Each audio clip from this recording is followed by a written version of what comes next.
I've spent my entire life dedicated to the music industry. We are genreless. The whole divide and conquer thing, it's frustrating to me because I don't want to be put in the Republican bucket. Me either. I'm not a Republican. The Democratic Party has completely lost its way. It's almost a joke.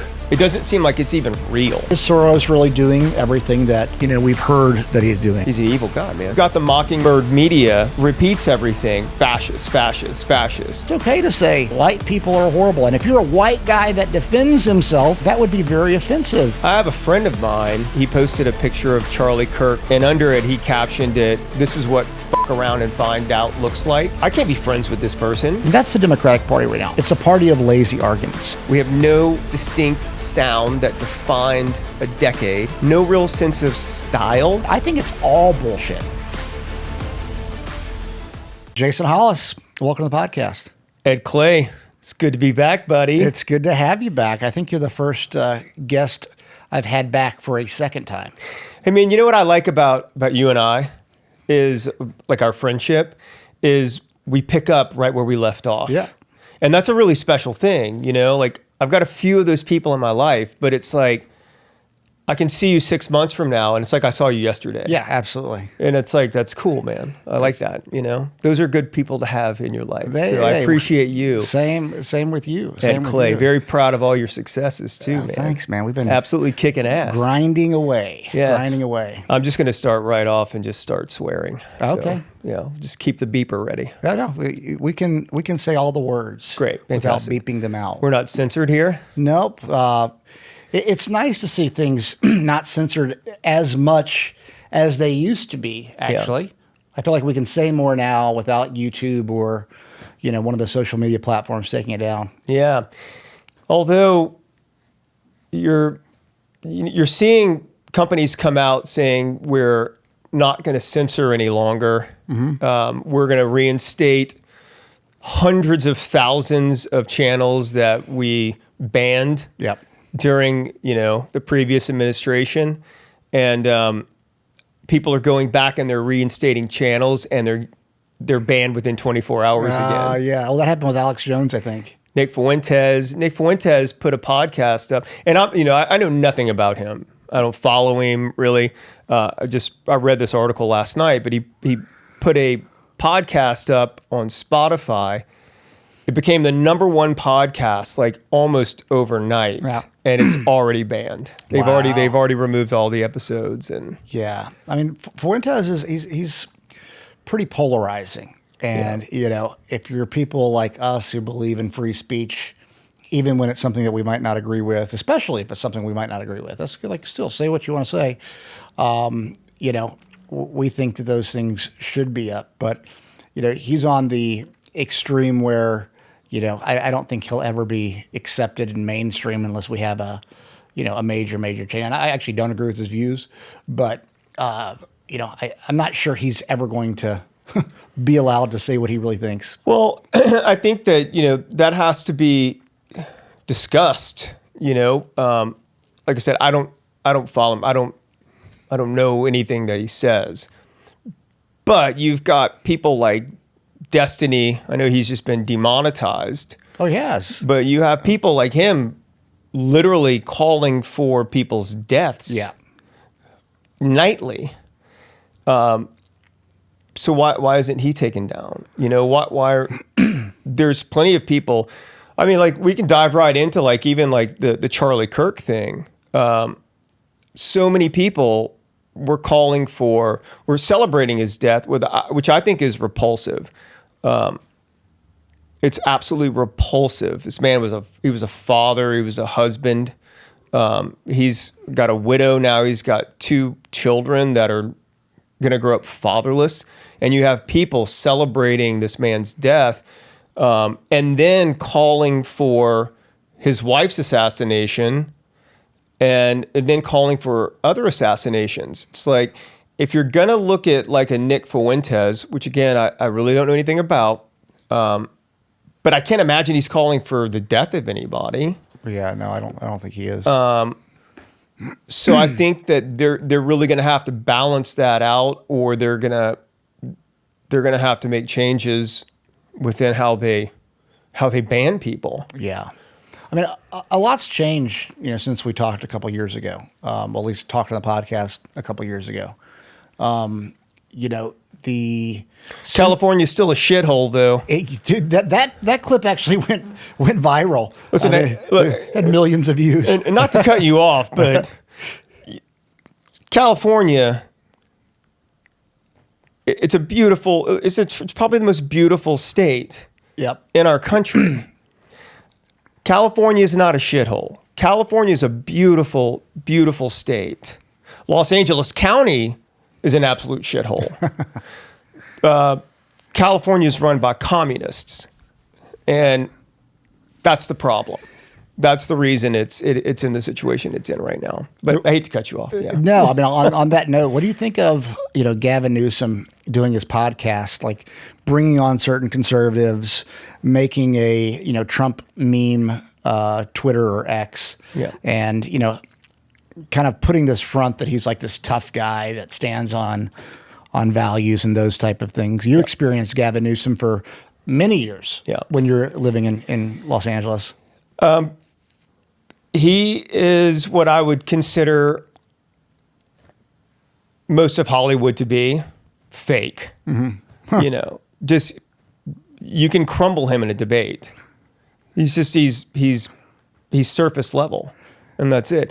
I mean, it's obvious that he's following the pattern of Donald Trump. Mm-hmm. They're just taking everything, and they're not doing a good job with it. They can't meme. Their jokes fall flat.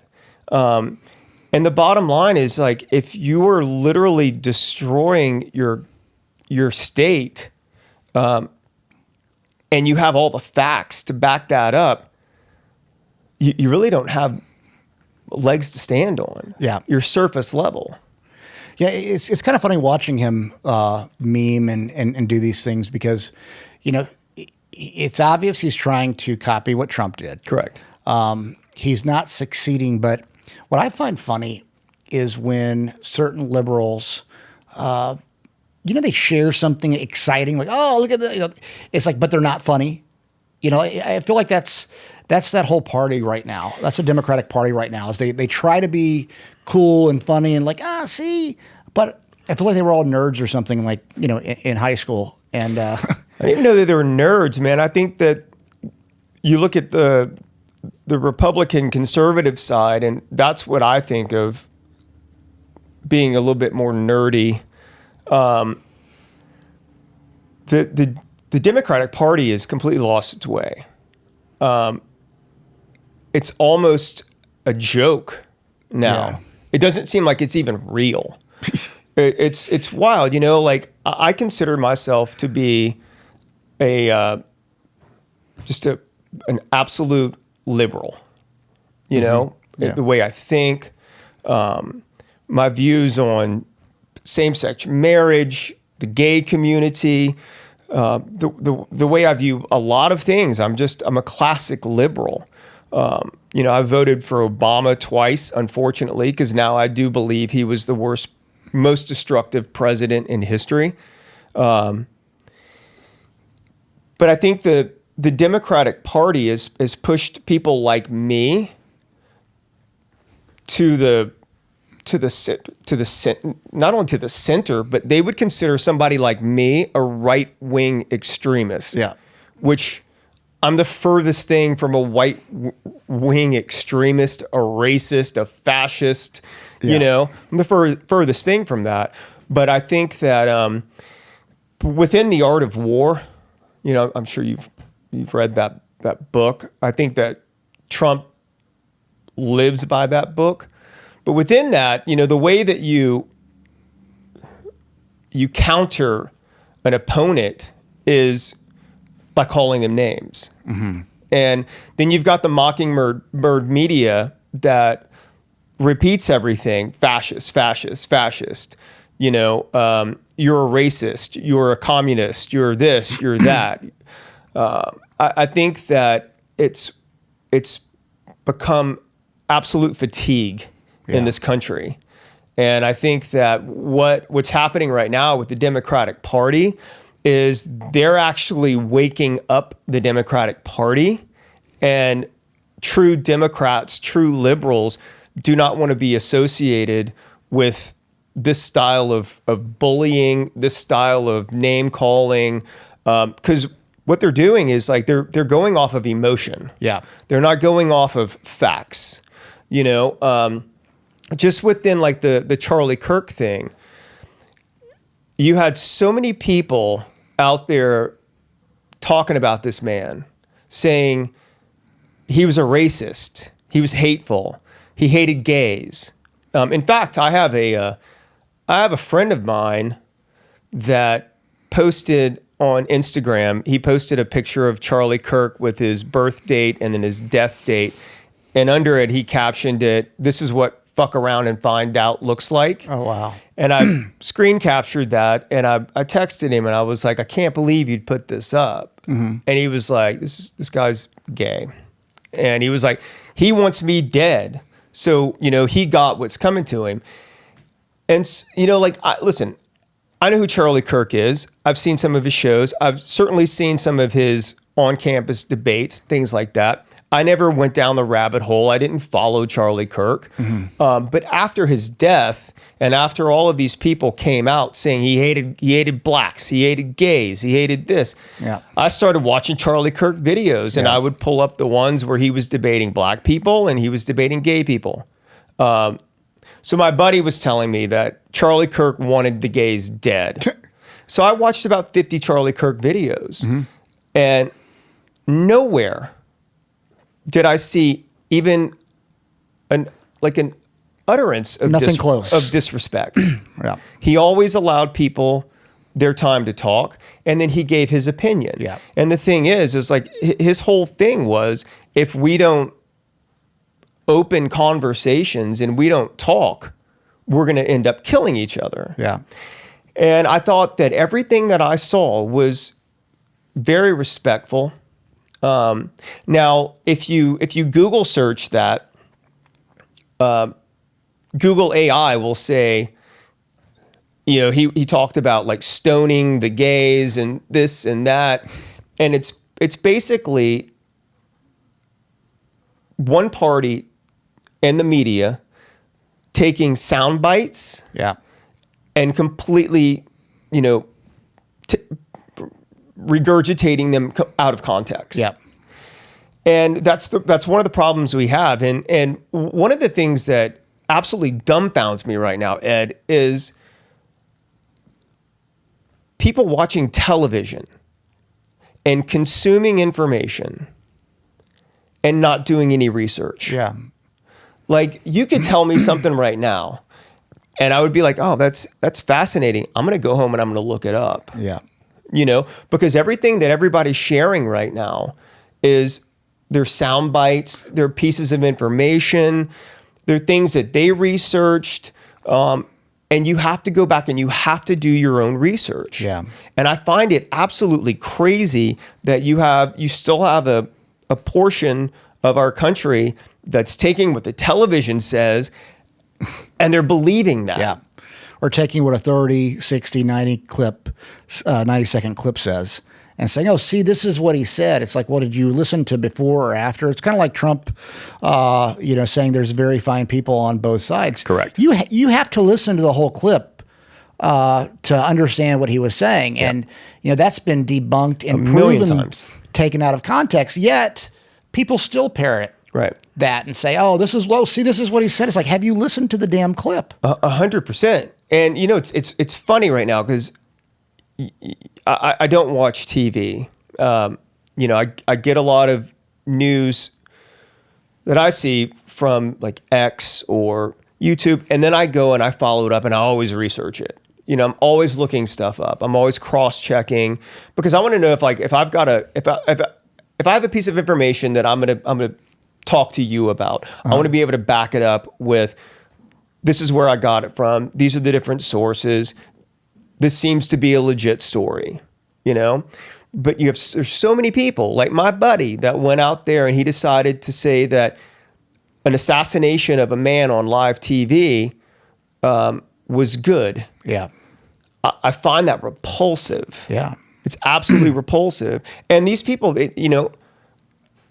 I I can't be friends with this person Yeah. any longer, because you can't, when I'm going in and I'm offering up, another side, Yeah. going, have you read, have you looked, have you researched this? Yeah. Do you know that's a fact? Or are you just going off of emotion and going off of sound bites? 90% of them haven't done any of that. Well, that is the Democratic Party right now. It's the party of emotion. Yeah. It's not logical. Right.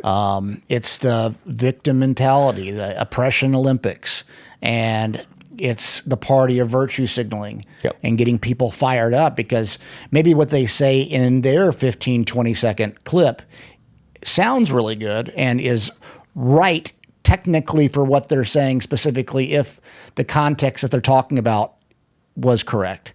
But it's bullshit. And it does cause others that don't think or can't look things up themselves to, throw these stones and virtue signal more and say, oh, well, you're a bad person just because you think like this or because you support Charlie Kirk or because you support Trump. There is no free thinking right now because you get put in these buckets. And I think people are fed up with it. I think that's what we're seeing right now. People are like, you know what, screw this. Yeah. We're not putting up with this shit anymore. Yeah, I mean, there's fatigue everywhere right now. There's black fatigue. There's gay transgender fatigue. Yeah. There's DEI fatigue. There's everything. And, I know we're two white dudes here, and I'm sure that's going to be taken out of context, but it's like, I think everybody feels that way. I don't think it's just one race or one ethnic group. I think everybody feels like it's coming to a head. Yeah. It's divide and conquer, baby. And they've done a really good job. This is the art of war that we're literally witnessing right now in history. It's probably one of the greatest times ever to be alive. Yeah. But it's also wildly shaky ground. Well, yeah, the whole divide and conquer thing, it's frustrating to me because I don't want to be put in the Republican bucket. Me either. I'm not a Republican. Yeah. Like I don't align with a number of those ways of thinking. But the Democratic Party has, pushed people so away just for having a difference in opinion on certain issues. Yeah. And saying, well, if you think this way, you're MAGA. If and it can be, you can agree with them on, half, which I don't agree with them on half, but let's say I agree with them on half, we'd still be pushed away. It's all or nothing with them. Now you look at the Republican Party. Why do I fall more in the Republican Party now? Because I can have different views. Yeah. And the Republican Party isn't going to push you out or call you a fascist or a Nazi or use these really lazy arguments. I mean, that's the Democratic Party right now. It's a party of lazy arguments. If you don't like to, if you don't believe biological men should compete in female sports, you're a transphobe. Right. And if you don't believe that Black Lives Matters was a legitimate movement, and that if you say, oh, well, it was really a communist movement, you're a racist. You're a homophobe if you don't agree with these specific views on gay issues. And they throw these horrible terms that used to, 20, 25 years ago, if you were to call me a racist, I would have probably fought you. Now it's like, okay, I guess, because it gets thrown around so much, and it's just lazy. If someone doesn't have a good argument, they label you a racist, and it happens the other way around. Like, think about what the Jews do, certain Jews do, if you don't completely align with Israel. Right. You're an anti-Semite. Think about on the same token, and they're the worst. I don't know if they're the worst because it's pretty bad on all the other issues too. I can agree with Israel. I think Israel had an absolute right to go and defend themselves after what happened October 7th.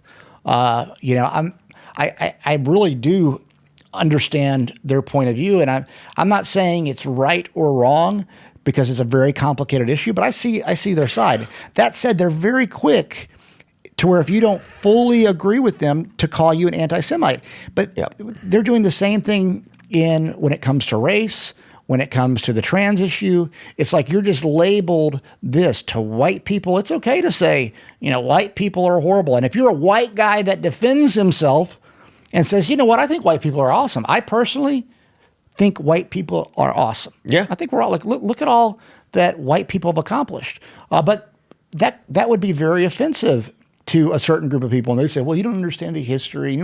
All this other bullshit that, they use these little keywords that make them virtuous and make you a racist.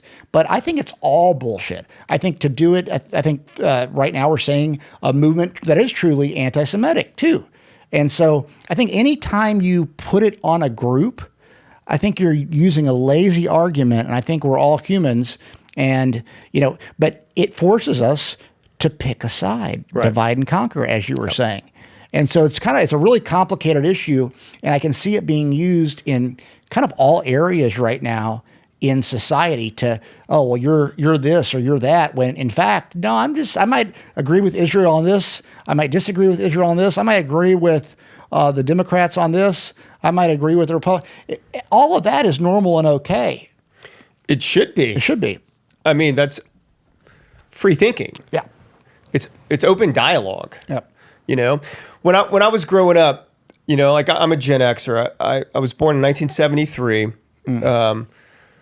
So I grew up in the, as a young kid in the early 80s, when you would when your parents would send you out on a Saturday after, Saturday morning cartoons turned off at 10 o'clock in the morning or whatever. You were up since 5 watching them. And you got on your bicycle and you rode in the neighborhood and hung out with your friends in the neighborhood until the streetlights came on at 6, and then you came home. I had friends that were Indian. I had black friends. I had Mexican friends. I had white friends. We did the dumbest shit together, where you like take cinder blocks and you put a board down and you jump your friends on a skateboard. Like we did everything, King of the Mountain. So let's just go up there and roll down the hills, push each other off a hill. Yeah. We did all that stuff. I never once saw like race. These are my buddies. Yeah. Like I have friends now. I have friends all over the world, like every ethnicity. Like these are my friends. Yeah. I don't look at race. I don't look at their religion. I don't care what they do. These are my friends. And I think what the Democratic Party and the media is trying to do is they're trying to pit everybody against each other. So they cause that rift within a friend group. Mm-hmm. They want everybody to be divided. Listen, growing up, my favorite uncle, Uncle Mike, just passed away this year. God rest his soul. He was a gay hairdresser in Houston, Texas. Had a very prominent hair salon. And my mom would go and we would go down there every weekend to visit my grandmother and my uncle. And my mom would do the books on the weekends. And I would go into the hair salon and hang out. And I literally grew up from the time I was 9 in a predominantly gay salon around all these people that became family to me. Yeah. I remember being 12 and being, explained by my mom, like, listen, your uncle's gay. What does that mean? Well, he likes men. Okay. The people in the hair salon, a lot of them are gay, they like men. Okay. Yeah. Great. So cool. what? Whatever. Yeah. This is because it's family. Yeah. I remember seeing like the gay, like people in the salon, like die. Mm-hmm. Like one weekend this guy was there, the next weekend he wasn't there. AIDS, when AIDS was hitting. So I have like a built-in just love for that community. Yeah. I remember one time, this is a wild story. I've never said this openly in public, but there was just one time I was in the salon. I was like 12 years old, 13, and one of the hairdressers was kind of putting his hands on my shoulders and like rubbing my back. And then the next thing I know, my uncle like is beating the absolute shit out of this guy with a hairdryer and beating him out the back door. And he was just like, "Don't you fucking ever come back here again. I'll put your shit out on the back. You can pick it up." And their whole thing was, you don't fuck with kids. Of course. You don't, because at that point, like in that time in the 80s, like they didn't want any association with children. Yeah. Because that was a bad look. Yeah. They wanted to be left alone. Yeah. They wanted to have their world and do their thing and just be left alone. My uncle would always tell me that. Just leave me alone. Yeah. Just want to be left alone. And, you look at it now and like, I look at the gays now, which I love. I have so many friends, right? But what they're fighting for is something that I believe their forefathers are rolling over in their graves. Of course. Just going, what have we done? All right, so we've given same-sex marriage. That's just fully recognized and acknowledged. It's real. You have that. They fought for that. Yeah. Good. But now we're fighting for, month-long celebrations, and we're fighting for having men in women's bathrooms. Listen, if a man walks in to a bathroom and my daughter's in that bathroom, Yeah, it's going to be on. that dude is getting beat the fuck up. Yeah. Period. And there's too many examples of bad things gone wrong in those situations. You don't hear a lot about how it works in a beneficial way. Right. It's not good. Usually there's a lot of predators and there's a lot of things that are going on. Yeah. But I think that they've made it so we're pitting ourselves or like our views against somebody else's views. Like I'm never gonna like be against the gay community ever, because I love that community. I think they bring so much value. But when it comes down to like what's happening now, with all this bullshit of like, we're supposed to know like your pronouns and we're supposed like abso-fucking-lutely not. Yeah. No. I don't mind telling or calling, a trans woman, she or her. That personally doesn't bother me. But when you throw in all of these other pronouns but I don't have to, by the way. Correct. And that's my point with it. I shouldn't be forced to do anything. I don't mind calling you she or her or, being respectful, in that way for how you see. That's me being respectful. Well, you've just nailed it. You've nailed it, right? Okay, so I'll just give you like an example. So when my wife and I got married, we just did like a really fast wedding at the Beverly Hills courthouse. My mom and her parents came. My best man was my best friend in Los Angeles, gay guy, right? Aaron's bridemaid, she was trans. But the bridemaid and my best friend, they're the guys that put us together. Like they connected Aaron and I. Yeah. And they'd worked on that for about a year. And I loved him, But like Christy, who was originally Paul, Christy, when I'm around Christy, it's she, her. Yeah. I have no problem with that. Yeah, of course. I respect her. I love her. But when I go to the coffee place and I say, yeah, yes, ma'am. They're like, oh, I'm a sir. It's like, nah, bitch, you're a girl. And I'm sorry that, I was being Southern hospitable and called you by the wrong fucking pronoun.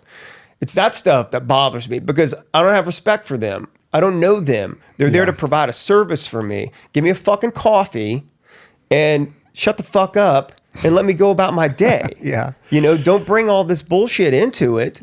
Because now I'm probably never going to come back to your coffee place. I'm not going to support this. And it's just... Those are the extremes. I mean, that's like what they pushed is this extreme idea that, we have to completely agree with every part of what they agree with or we're against them. And it's like, well, you're actually making a larger group of people against you. I mean, people like us would have been considered for them before it was cool. I have been my whole life. But now... Still am. But me too. But now... there's a group, it really is in the Democratic Party, that pushes this idea that if you're not all in agreement, you're, completely against them. And it's not that. You're talking about, having a gay guy and a trans woman, as your best man and woman at your wedding. You're clearly not afraid of them. You don't have a phobia, you're obviously supportive. You just have a different view on what links that you'll go to make a group happy, especially if you don't completely agree with, the Z's or Zim pronouns or that you have to do it. And, that's why, you consider yourself very liberal. That's a liberal idea. What isn't is, forcing specific language. Well, I think, what a non-retarded thought is like, what the fuck is a Z-Zermer? Like, what even is this? Like, what are you trying to like feed me? Because it absolutely makes zero sense. And I understand there's people that believe that they're this thing. I mean, when my daughter was my daughter's been in private school her whole life.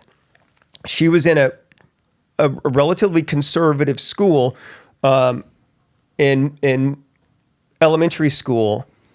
It was middle school because she left at eighth grade. 7th grade. So it was middle school. And they had a great founding principle that I loved. And I thought that he didn't play into anything. He just kept everything focused on education, right? My daughter's 7th grade year, he left and he went to the school board, and a new head of the school came in, and with that she brought in all the DEI, all of this type of thinking, and my daughter she's very strong-willed. She's a type A personality. She's seen everything, from a very young age. She's very mature. But one of the teachers in her 7th grade year was talking about the 73 genders that they have at their school. One identified as a laptop keyboard or something, And my daughter, raises her hand and she's like, I'm sorry, there's 2 genders and it's scientifically backed. There's male and there's female. And she was put into a janitor's closet and told to stay there until her parents picked her up. Oh, wow. Yeah. How'd that go? Have we met? You know how that went. I want to hear it. I'm driving 100 miles an hour, like on the median. To get to that school. And I picked her up and heard, her side of it. She was like, Daddy, there's scientifically there's two genders, and we're in a science class. Yeah. And she's trying to tell us that there's 73 genders. Yeah. And she was like, even if you think that you're a robot, Yeah. you're still male or female. Yeah. You know, she said it's science. And I mean, when I was a kid, Ed, I wanted to be a fire truck. Yeah. You know? Yeah. I mean, how would that work out for me? Not very well. Yeah, not very well. I don't know that I'd, I might be retired by now, like in a fire truck graveyard. But what did the school say when you got there? Well, they said that they were suspending her, and they were looking at expulsion. And I was like, okay. I was like, I want a meeting. Mm-hmm. I don't know what day it was, but it was like 2 days later. I was like, I want a meeting on this day. I want the principal, and I want the owner of the school in this meeting. I called my mother, who is 50 plus years in education, master's, PhD, everything. Mm-hmm. Called her. I was like, I need you on a plane, and I need you here on this day. I was like, this is what's happened. She was like, I'm on the website right now. I'm downloading the student handbook. Huh. So she pulled the student handbook, and my mom memorized it, like from that time till that meeting. Yeah. And we sat in the meeting, and I went through it. And again, this principle was everything was emotion. Yeah, emotion. Everything was emotion. It was like, well, we have to have the little boys have to be able to go into the girls' bathroom if they identify. And I was like, if there's a boy in my daughter's bathroom, you're going to have a problem. Yeah. You know, you're talking about middle school. Yeah. This is unacceptable. Yeah. And it was just this, just diatribe mm-hmm. of emotion. Mm-hmm. And my mom's over in the corner being very quiet. And then my mom starts citing the student handbook. Huh. Chapter 4, section 10A. This is what it says. This section, this is what it says. And she's just going through. And the guy who owned the school was just sitting there. You could see him turning white. Mm. And I was like, not only did you put my daughter in a janitor's closet, which is unacceptable. You sit her in the office and you let a parent come pick her up. Yeah. You didn't even call me. The school didn't even call me. My daughter called me from her cell phone and said, I'm in a closet. Oh, wow. So the shit that went down in that office was epic. It was like, I want all the money back. And my daughter's staying in this school. Like, this is a lawsuit, mm-hmm. first of all. And I was like, you've just picked the wrong people to kind of fuck with on this. And there were changes made that next year, but at the end of that year, so she ended up with a 1-day suspension in school. So she had to sit in the office and do her work, which I still argued. And I was like, she's just questioning. Yeah. She's questioning a teacher. She's not being defiant. Yeah. She's saying, in science, there are two genders. Yeah. Right? There's male and there's female. How you identify, that has nothing to do with science. Yeah. And I was like, I just have no earthly idea how you could say that's worthy of a suspension that goes on a record. Mm-hmm. Well, we won't put it on her record. Then why the fuck are you suspending her? Yeah. A punishment. So by the end of that year, that's when COVID happened. I see. And then she went into homeschool, or not homeschooling, but online school, because they were all school shut down. And then finished up, and that's when Aaron and I were like, we're gone. We gotta get out of here. Out of here. Yeah. No more. No more. That was, just 5 years ago, approximately. That's kind of when saying anything against that narrative was, taboo. You couldn't, it's very not politically correct, and you're being insensitive. And actually, Hollis, your words are dangerous. They're dangerous because you could negatively affect this, group of people, and they're too weak to not commit suicide. They're too weak. They can't handle, what you see as the truth because your words are that dangerous. Yeah. And we spent about 4 years going through that. Finally, about a year ago, during the Trump election, or during the election that was going on between Kamala and Trump, people were pretty fed up with it. Now it's like they're so tired of it.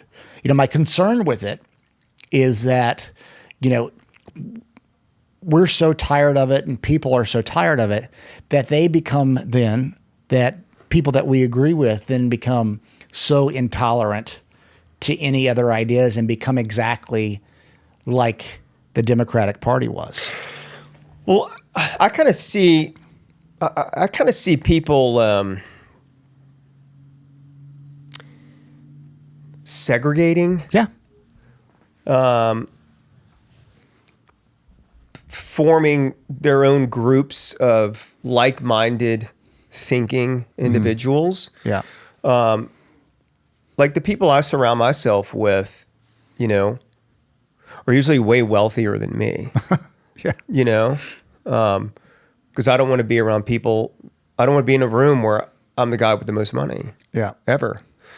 But also, that being said, I want to be around people that have different views, but we all think collectively, And I think that that's very healthy. And going back to that whole Charlie Kirk thing, his entire thing, because again, like I never really watched series of Charlie Kirk until this specific artist enlightened me to a side that I absolutely disagreed with.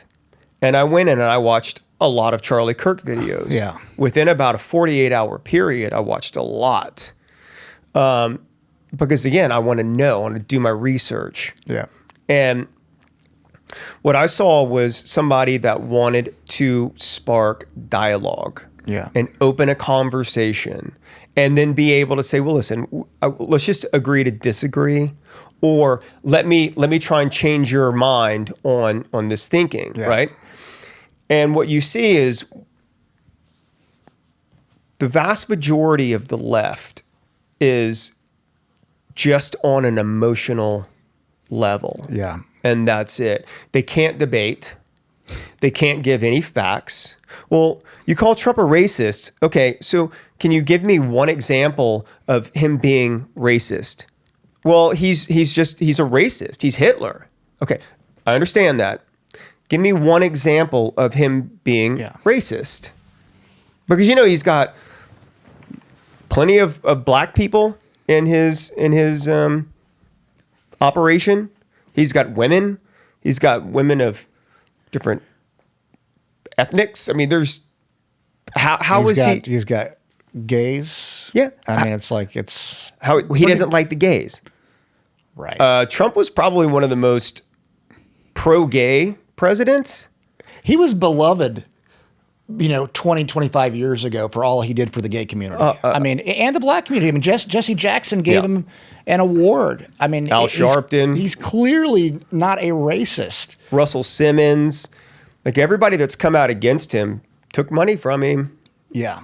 No, they took money from him. And,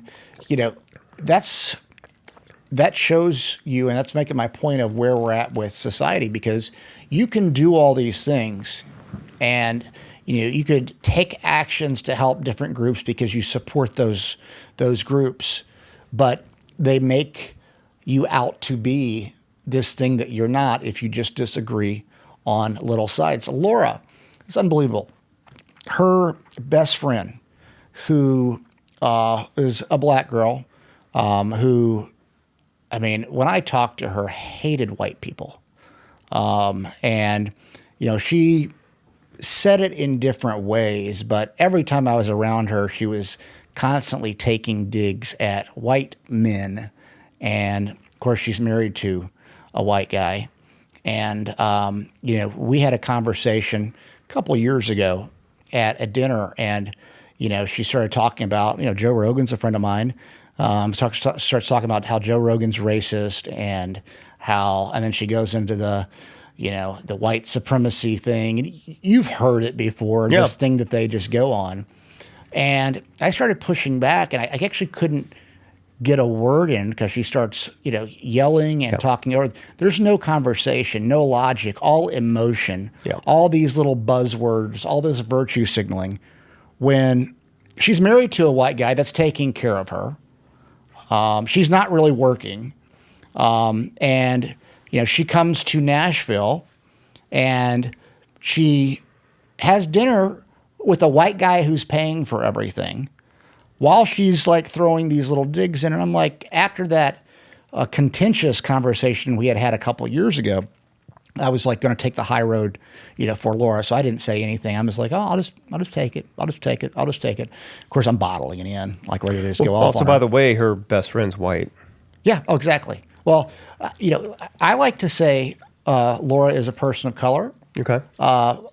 Only because it makes me look better. I can't be racist if I'm with a person of color. Right. No, I'm just kidding. Yeah, she's Colombian, but she's a very white Colombian.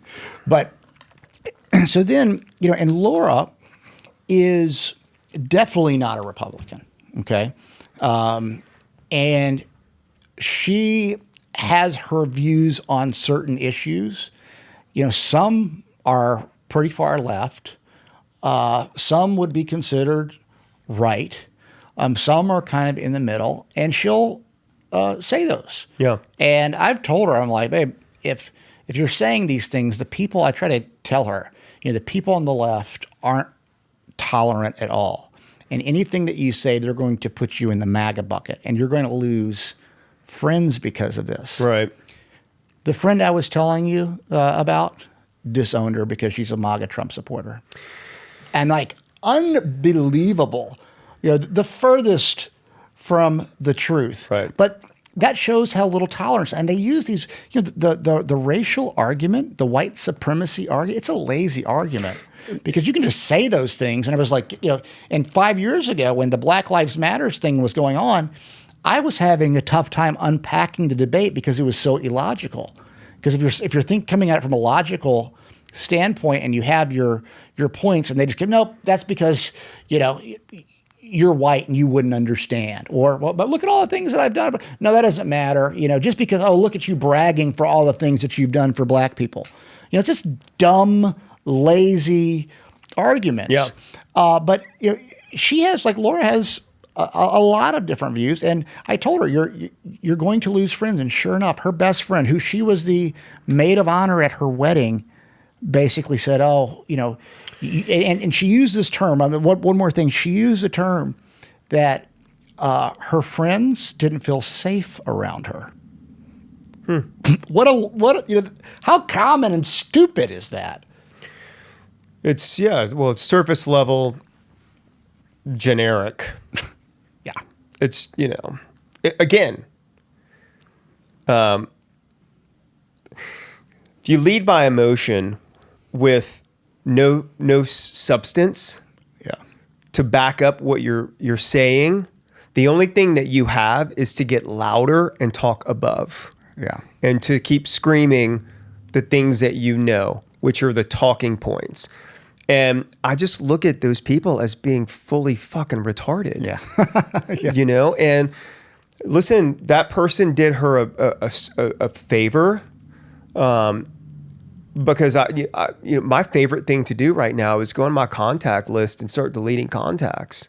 It's you only have time for so many people in your life. Yeah. And 5 is about the common number, right? Mm-hmm. That you can really entertain and have within your circle. And if people don't bring value to your life, it's best not to have them in. Yeah, but how like the party of tolerance. How, I mean, like it's the opposite. They're the least tolerant people there are. Well, again, you go and you look at everything that they're saying. So, like, let's just go back to my buddy that posted that Charlie Kirk thing about this is what fuck around and find out looks like. They say that they're the party of inclusion, tolerance. Yet they're the ones screaming death to these people. Yeah. Laughing at an assassination, openly saying that they want Trump dead, that they missed, killing people. Yeah. Not sitting down for debates.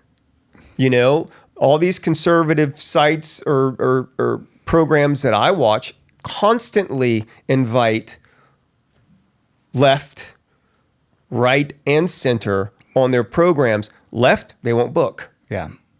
You know? They don't know how to debate. They've got one talking point, or they have multiple talking points, but it all centers around one thing. Call names. Yeah. You know, call names. I don't see like the conservative people or even people that are in the center calling for the assassination of Joe Biden. Yeah. Which, listen, when Trump was shot, or when you know, I'm sure like he has attempts on his life all the time we don't ever hear about. Yeah. But the two times that we did hear about it, I saw a lot of my friends celebrating that, right? Joe Biden has stage 4 cancer right now. Yeah. I see people praying for the dude. Yeah. You know, wishing him well. Yeah. I don't agree with anything. I think he's a vegetable. I don't agree with anything that he did. I think he was the most corrupt. Listen, it was Obama's third term, essentially. But I'm not going to sit there and like cheer that Biden has cancer. Yeah. I'm not going to cheer for that. So I think that shows you kind of our level of maturity, and we're taking a higher road and they're just taking a low road. And it's just, there's two different types of people, you know, it's just two different types of people. Well, what do you think about these Democrats? Like, because they know they have a masculine problem. I mean, they demonized men for so long, and it pushed, you know, men out of the party. I mean, they wanted to bury Andrew Tate and his brother. Yeah, they wanted to bury them. Yeah, but think about it. They pushed the men out of the party, and now they're trying to get men back into their party. And I don't know if you've seen these, that there are certain Democrats that are like running for Congress or Senate, and they've got like beards, and they're like, and it's kind of like the Gavin Newsom thing where they're trying to act tough, or they're trying to act a certain way, but it doesn't come across as authentic. I mean, that's where they're going right now. They have to like act like they're tough men in their commercials. Well, it's like Patrick, what's his name? Patrick Ben David? No, the Kelsey guy. Travis Kelsey and his brother, right? Big, strong NFL dudes with beards and mustaches and nice, you know, barbershop haircuts, but they're absolute fucking pussies. Absolute retards, man. These guys, you know, like Kelsey with his, you know, $100 million deal to take the second COVID shot and then the booster and like film that and like promote it. And it's just like they're sellouts. Yeah. Absolute sellouts, man. These guys will do anything for money. And I mean, if the Democratic Party wants to associate with like a Travis Kelsey, like go for it. Yeah. I mean, the Democratic Party has a masculine problem. It's very feminine, and you know, we love women, of course. Yeah. I mean, this isn't married to one and have a daughter. Yeah, there you go. But I mean, there is a difference between men and women.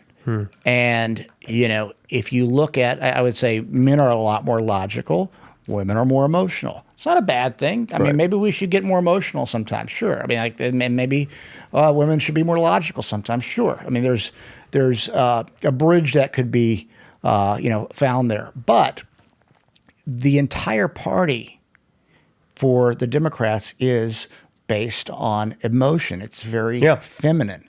Yeah. And that's why it doesn't come across as authentic when you have these guys trying to act masculine, because the ideas are so feminine. You know, their ideas are it's a passive aggressive way of doing things. It's a name calling way of doing things. It's a getting offended if you say the wrong thing way of doing things. It's very feminine. Yeah. My wife is a classic liberal. You know, her stance is there should never be a female president. And she's hardcore on that. She said, women we're too emotional. You know, we're too, there's hormones, there's imbalances every month, there's shifts. And as you get older, things get weirder. And she's like, you can't lead by emotion, you know? So it's interesting. You know, it's funny saying that, because I was thinking about this topic the other night, and I was talking to my wife about it. But just switching really quick, and this all ties together, right? I'm just kind of going a little bit of a rant. But if you look at like the music industry, which I've spent my entire life dedicated to the music industry. I've been a professional in it for 30 years. And doing like the amount of studying and history and everything that I know about it, I took a step back and I was kind of looking the other night after reading a BBC One report. So if you look at like the 1940s, right? The 1940s had a very distinct musical sound. It had a look, it had a style, it had a way of talking, it had a way of dancing, right? 1950s, same thing. The 1960s, same thing, right? 70s, same thing. And you can progress it. You can look at 50s and you can go, yeah, it's like, it's soda shop. It's, you know, ice cream parlor. It's taking the girl out to the prom. It's dancing. It's racing cars. It's, you know, the 1960s is, you know, getting a bit more into like psychedelics and, you know, hippies and peace and love. And like the 1970s is a bit more like that, the rock and roll era and folk music and post-war and this and that. And, you know, 80s is glitzy pop synth rock that had over the top neon styling, and you can go Panama Jack, and you can tag all these things to it, right? 1990s, it's, you know, it's grunge, it's the second British invasion, it's all these things. There's a look and a style to that. In 1980, there were 144 bands that had number one songs on the Billboard charts in that decade, right? In 1990s, there was 141 bands that had number one songs on Billboard charts. From 2000 to 2025, there's been 44 bands that have had number one songs. Wow. From 2000 to 2010, we are genreless. We have no distinct sound that defined a decade. No real sense of style. No real vocabulary that came out of it, you know. 2010 to 2020, same thing. 5 years past that, same thing. And my thought was, you know, because I know the history so well, you know, the music industry was a male-dominated industry for a very long time. It was a boys' club. It was sex, drugs, and rock and roll. And anybody that you research, from Andrew Loog Oldham to Ahmet Artigan to Rick Rubin to all these guys, they lived a very specific lifestyle, you know, and it's rock star. You know, rock stars were rock stars. They lived it. The executives lived it. In the 2000s, we started really kind of planting in the DEI, filtering in women's rights, all of that. You know, my thought was like, has that caused us to be this genreless, non-defined kind of era or movement? Yeah. Is it because now the vast majority of record labels are all run by women? And I'm not saying anything. Listen, I'm a big believer, like with my daughter, I tell her to be independent, to be free thinking, to put your mind to anything you set your mind to, you can go and achieve. You're going to start at the bottom. You got to claw your way to the top. Yeah. So I think when people get into positions of power, they've probably earned it. But we're now in a system that they don't necessarily want men in. Yeah. I was reading an article the other day about a record company that just launched a new, like a sister label. And I was looking at all the names and it's all female run. Mm-hmm. That's fine. There's nothing wrong with that. But is that a problem? Has that caused a problem? Yeah. I think musicians are completely a dying breed. Oh, yeah. AI is about to take over. It's what? I said AI is about to take over. Yeah. Well, in most parts, it's already here. Yeah. Especially like Spotify. Spotify is gaming their system so hard with AI that Spotify just needs to be destroyed. And I'm definitely working on something for that, for sure. But yeah, you look at artistry now and it's what do you call it when you demasculated? Yeah, emasculated, yeah. It's, the rock star thing isn't cool. It's incredibly difficult to go out there and make a living.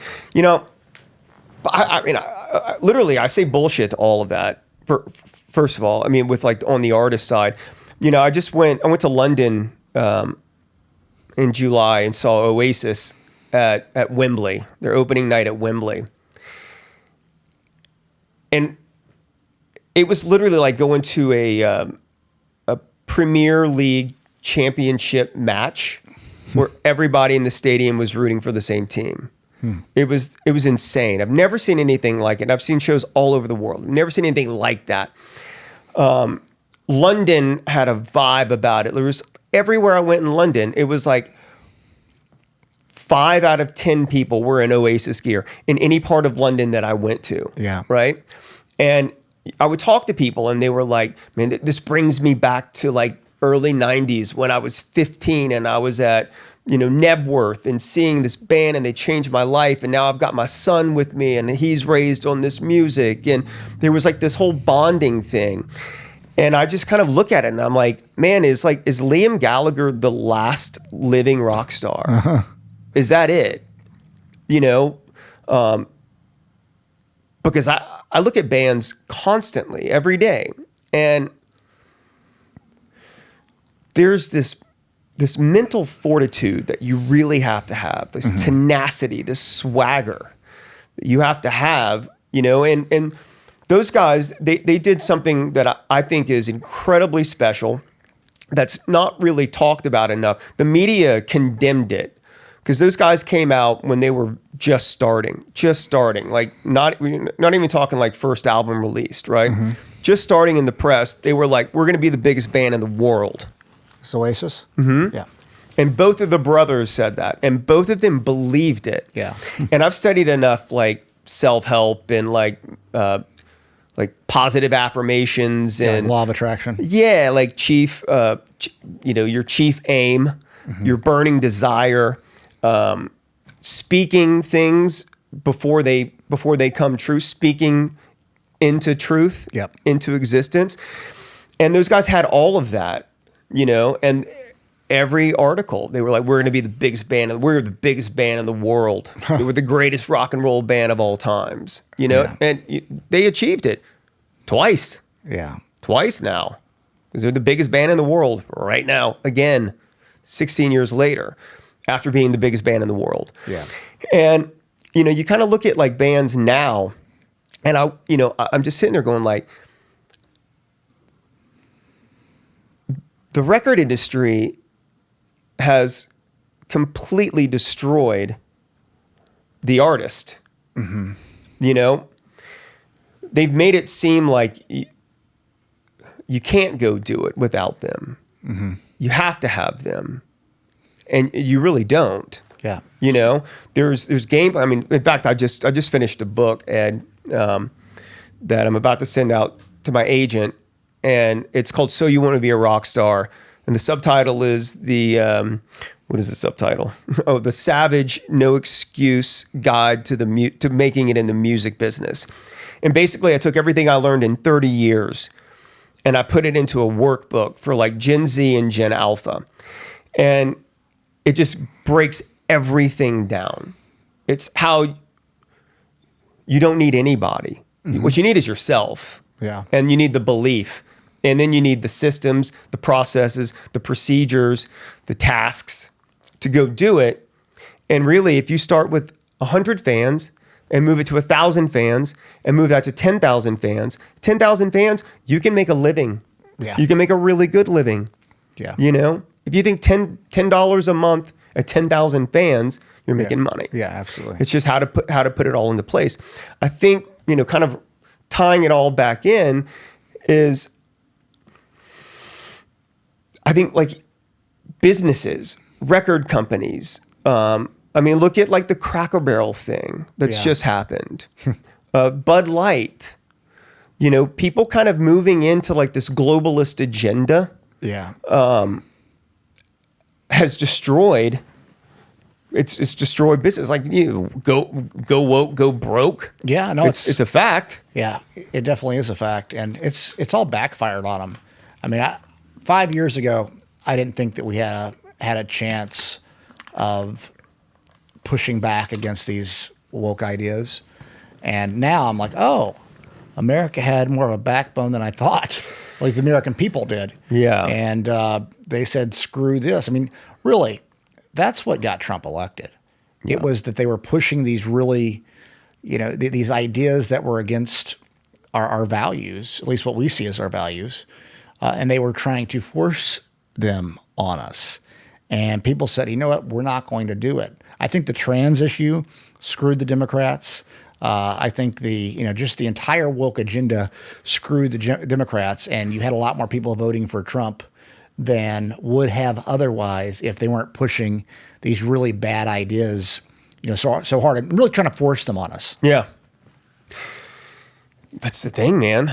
You know, I think there are people that are susceptible to taking that information in and just regurgitating. Yeah. Clearly, you see that. But I think that one thing that I fully believe is like the media lies about everything. Yeah. Number one. But the biggest lie is that we've been the minority, that they're the majority because they own all the media stations, right? They can tell that. I think it's between that and us, you know, people waking up, I think, and then also realizing that no, like the majority of the people really think kind of like a certain way. And there's a very small group over here that thinks in a very radical way. Yeah. I also believe that the elections since post-Reagan have all been fucked with. Yeah. You know, I don't think we've had fair elections. Interesting. For a very long time. I think we have to go back to paper ballots, and they have to be counted within 24 hours, and, you know, results have to come out. Yeah. And you're seeing that in different countries now. It works. It's easy. Yeah. I think that, you know, elections have been probably manipulated. I mean, look at California. California was red for forever up until post-Reagan. Yeah. And now it's like never red. It's solid blue. Yeah. And everybody that I know in California are pretty much Republicans. Really? And like I don't side with either. I don't like the Democratic Party and I don't like the Republican Party at all. But I think that you have to look at elections because I fully don't believe that Gavin Newsom is a legitimate governor. Yeah. I don't believe it. I don't think Californians believe it. Now, there are a group, and it's usually my like extreme rich friends in LA that are Democrat to the day they die. Yeah. What do you think that's about? I don't know.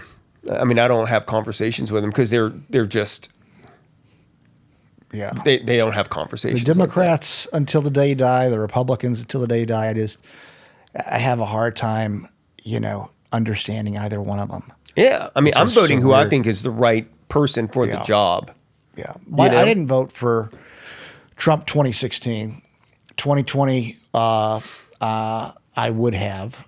2024, I absolutely did, but they had pushed us to a level that was insane. I mean, I had some of my Republican friends who, I saw a comment, oh, so I see you're a Republican now. And I was like, well, just because I had this view didn't make me the Republican either, so kind of the same thing. If you say one thing about a specific view, they put you in this or that bucket. But, being so aligned to a political party or being, it's got to be Trump or it's got to be Kamala, to me is crazy. I think Trump has giant balls. Yeah. I mean, the guy, he has a way about telling the truth that he knows is offensive. Like right now, if we're to post certain things online that lean towards Trump's views, people on the left will go crazy in your comment section. They can't handle it. And so imagine, and this is, I think, what Trump's strategy is. He knows the issues very well. He knows that just by saying things, people are going to look crazy because of their response to him.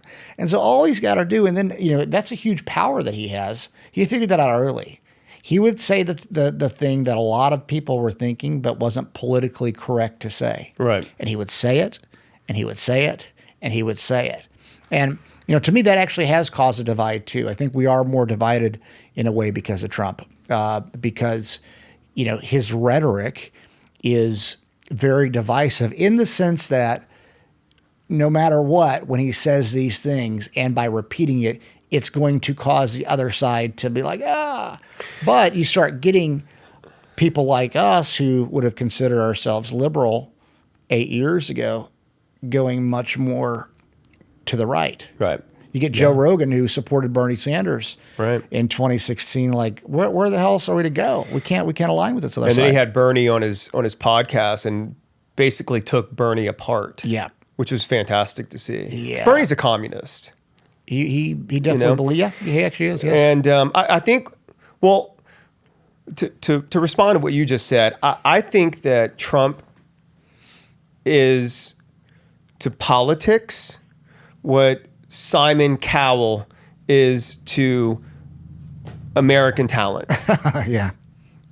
He's basically saying what everybody's really thinking. Yeah. And he's saying it out loud. Yeah. And people are agreeing, and then other people are losing their minds because he's being insensitive. Exactly. But he's telling the truth. Yeah. And I think that for the most part, he speaks truths. Yeah, I think for the most part. Yeah, or, let's say he's telling the truth or giving his unpopular opinion, which is okay too. 100%. But he's really used the rage from the left against them because they're so irrational and emotional. He's a master troll. Yeah, it's incredible to He's watch. master troll level, man. And that's why Gavin Newsom, for instance, doing it is so inauthentic. Yeah. It's like, it just feels weird. It's like, I get what you're doing. Every now and then he'll throw a funny one out there that I'll laugh at. And by the way, I love some good Trump jokes. They're, you got a lot of material with Trump. He's hilarious. Yeah. And he would probably laugh at the jokes too if you were in a private room. Yeah. But, when Newsom's doing it, it just feels so fake. It's Hollywood fake. Hollywood fake. Yeah, as you were saying earlier. Hey, I want to get to a couple other things because the time is moving fast. Tell me about the bot rings and some of the things that are going on with Spotify and in the digital world for music. I know you were saying Spotify needs to go away. Like, tell me about that.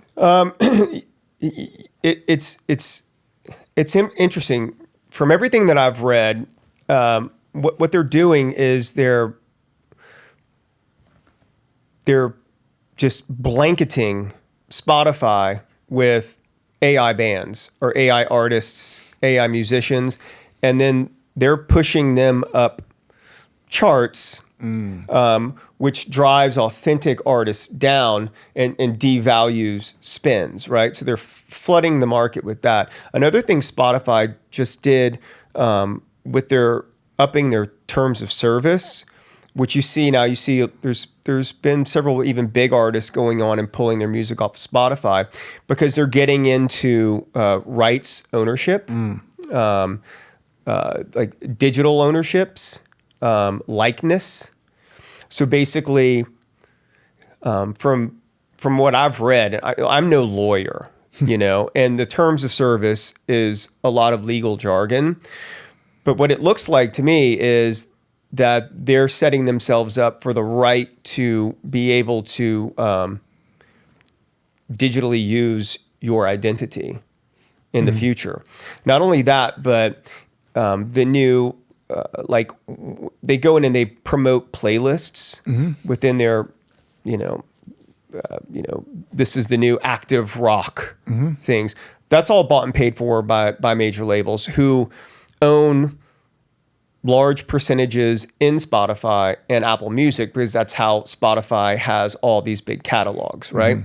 So the major labels are making their money. But the new terms of service says that if they go in now and they promote you and they put your band within one of these playlists, you're devalued even more because they're promoting you. So they have to pay you less. They pay you like 0.000003% of a penny per spin. So you got to get to like $1 million for you and make like, a couple of grand. Yeah. Or a million streams.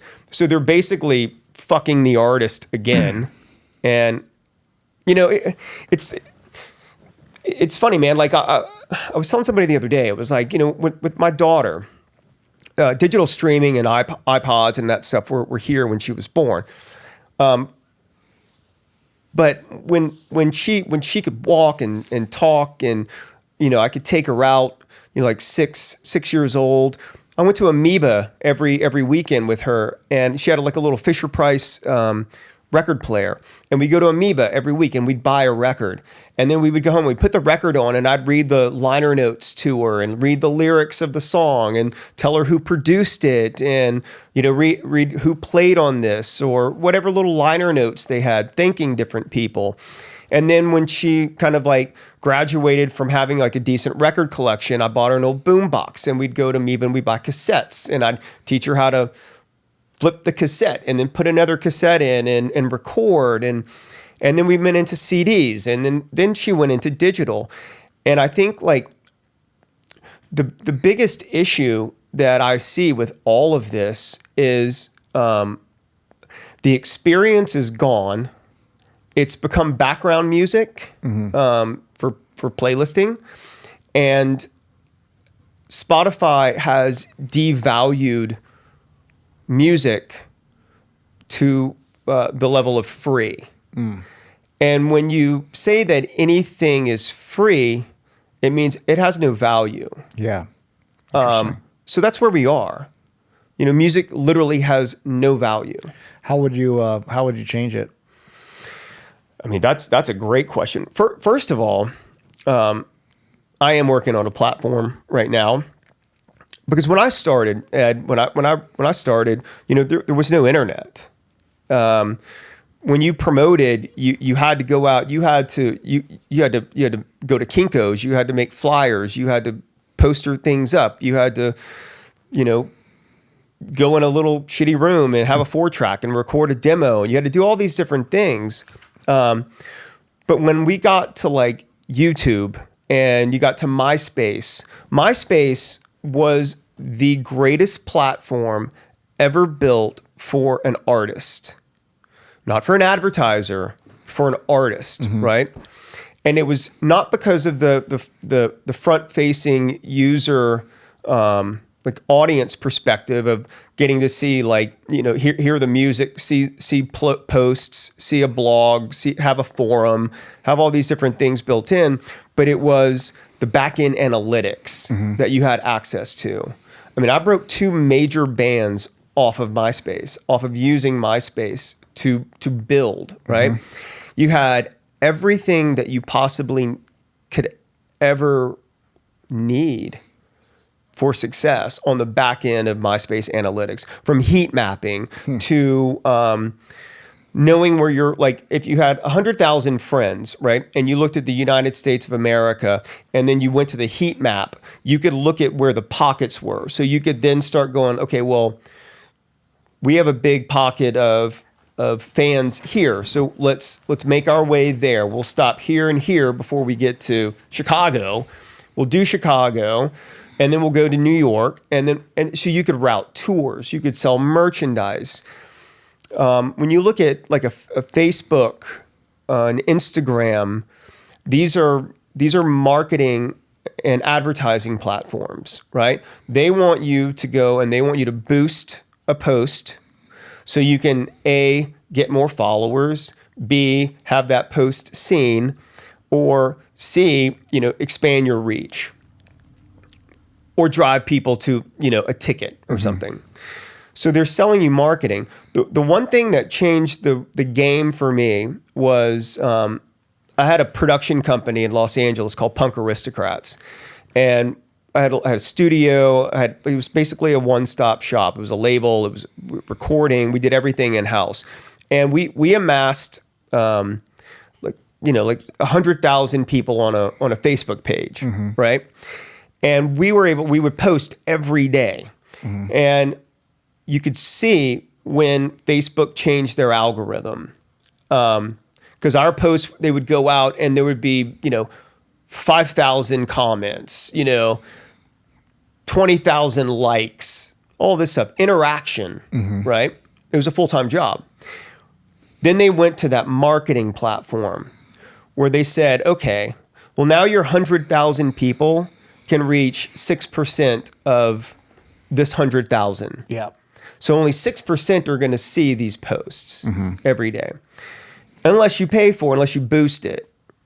So I think that what has to change inevitably is we need artist-friendly platforms that allow tools for growth and tools for independence, everything that you need under one roof to really kind of analyze everything that you're doing. Yeah. Right?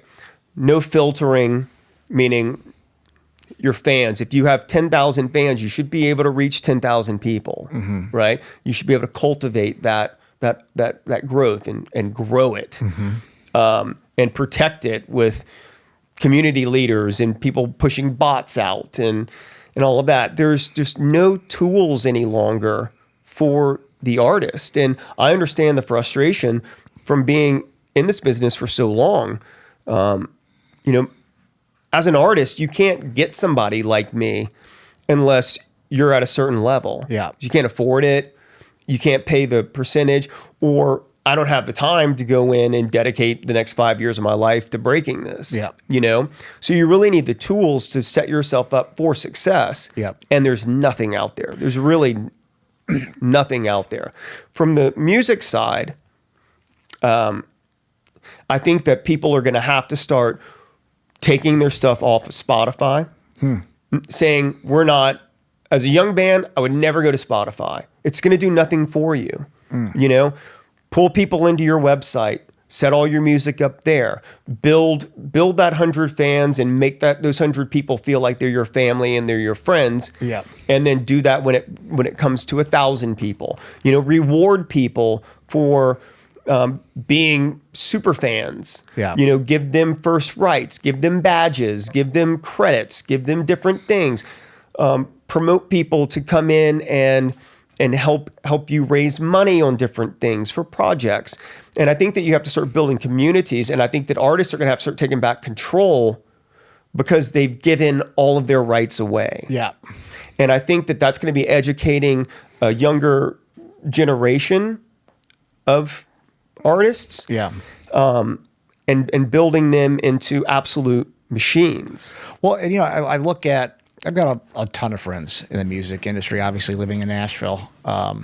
And I've got friends who are really, really talented that I won't mention the name because it might seem like I'm throwing shade, which I'm not, but in case it comes out wrong. Yeah. He grinds going on tour, playing small venues. One of my favorite singers, favorite musicians, but you know, he doesn't post on social media hardly at all. And he kind of has the old school mindset of going on the road, building your fan base, but isn't doing it on social media. And I've got a couple other friends, actually a number of other friends that are like that. Their music is so good. I mean, if you were to listen to look at some of their songs on Spotify, they only got like 20,000 people that have ever heard it. Yeah.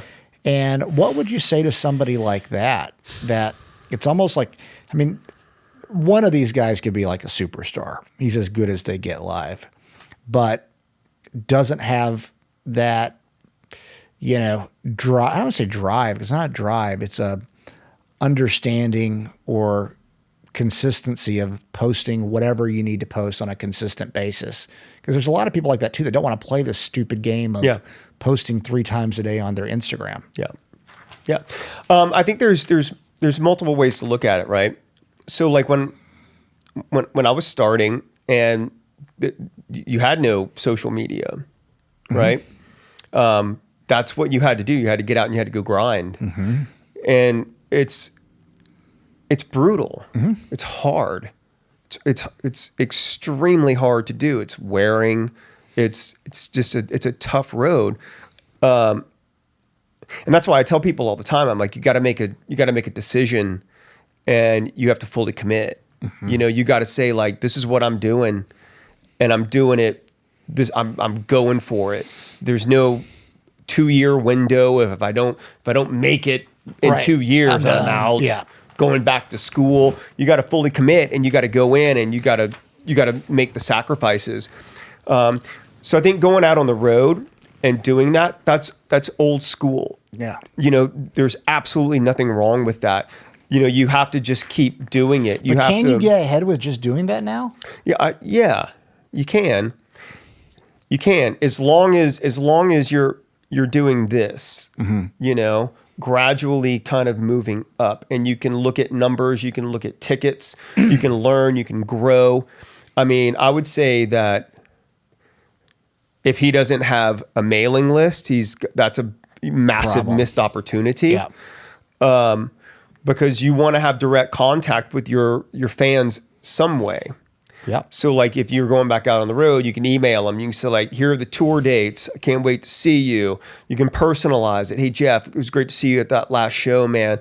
Thanks for coming, and bring your friend, you know, Melissa or whatever, you know, bring 2 friends with you, you know, let's have a night. There's ways of going in and marketing and doing that yourself and maintaining that list and growing that list. You know, I've always looked at touring as like, you gotta break it into bubbles, and you gotta look at a map and like, just say Tennessee, right? You gotta go 150 mile radius, right?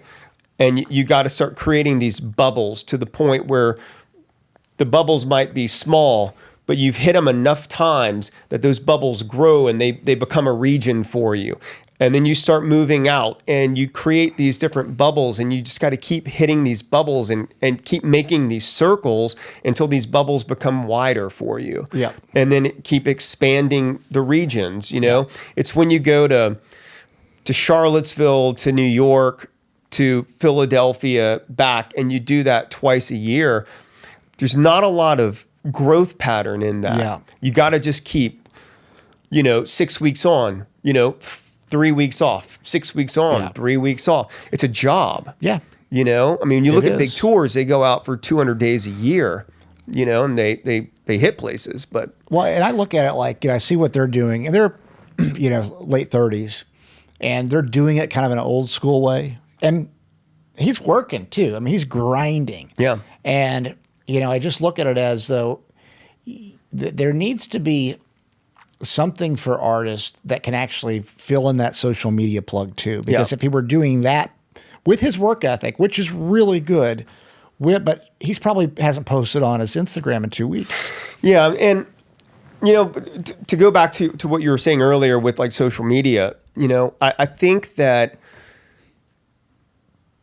when all of this started, you had MySpace, which was just fantastic for artists. Yeah. And then Facebook kind of came in and destroyed MySpace. And I don't even know how that really worked because there were two different styles of platforms. But I think Facebook was more family. Everybody kind of got involved. MySpace was more young. yeah, but again, I probably why. still, I still question that. But regardless, I think people look at social media now as a full-time job, which it is.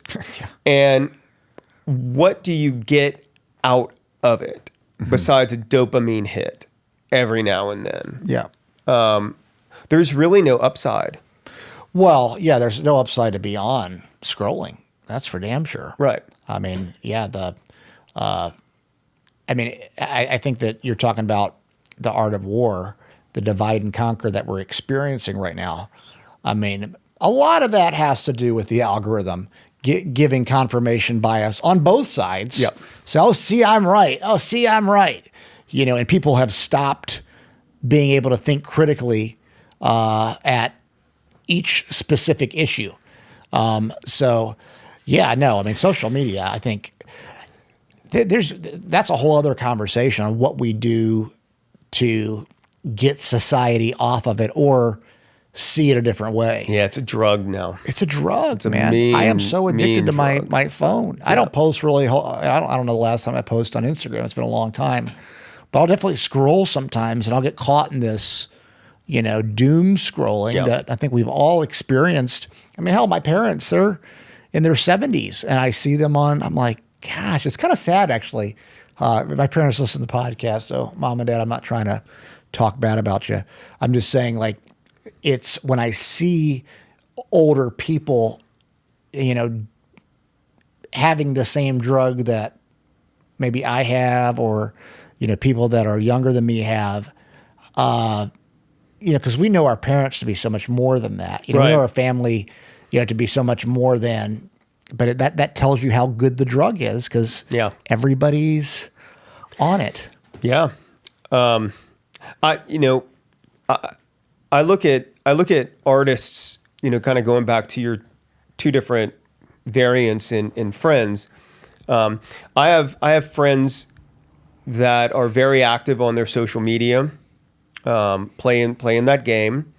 And then I have friends that aren't on social media and they're out grinding. My friends on social media that are playing that game, they go out, they do their tours. And I think that the industry looks at it in two different ways, right? A&R and like major labels and things like that, they're looking for numbers. Yeah. That's all they're looking for, which I think it's absolutely fucking ridiculous, man. But that's what they do. You have to have these numbers to get signed now. Yeah, but they've pulled all artist development out of labels. There's no real artist development any longer. There's no Ahmet Artigans or Andrew Lou Goldhams. There's no, Jerry Moss. There's none of these guys exist any longer. It's looking at like a TikTok and what's going viral.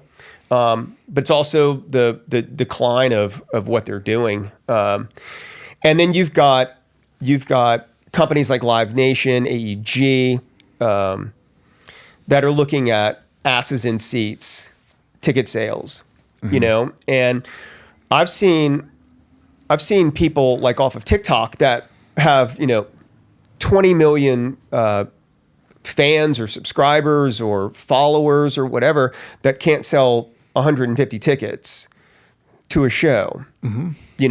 So there's positives and negatives on both ends. I think that you just kind of have to pick your route and you have to dedicate yourself to it. And if you find one platform that suits you best, stick to one and only use one. Because that was the great thing about MySpace was there was one platform and everybody used it because it gave you all these great tools. It connected you with your fans. You were able to talk to your fans. You were able to see where your fans lived. You were able to communicate. You were able to do all this stuff. Yeah. We just don't have a single platform any longer that I feel is groundbreaking enough that is a tool. Because you have to have these two different areas, right?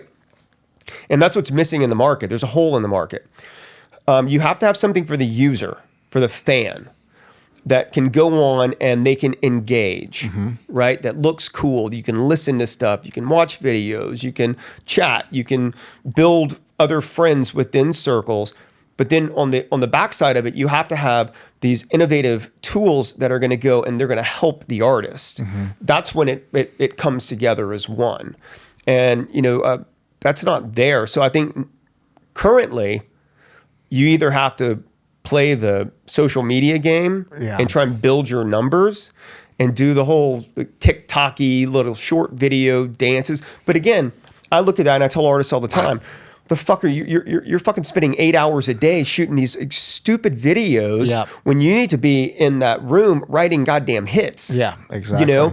Get off social media and get in the garage. What do you say though? Like, with the current climate, like with what just happened to Charlie Kirk, for instance, to artists that speak on political issues on their social media. Are you for that? You think that's a good thing? You think that could actually help their fan group? I have a pretty opinionated view on it, and it's just my view.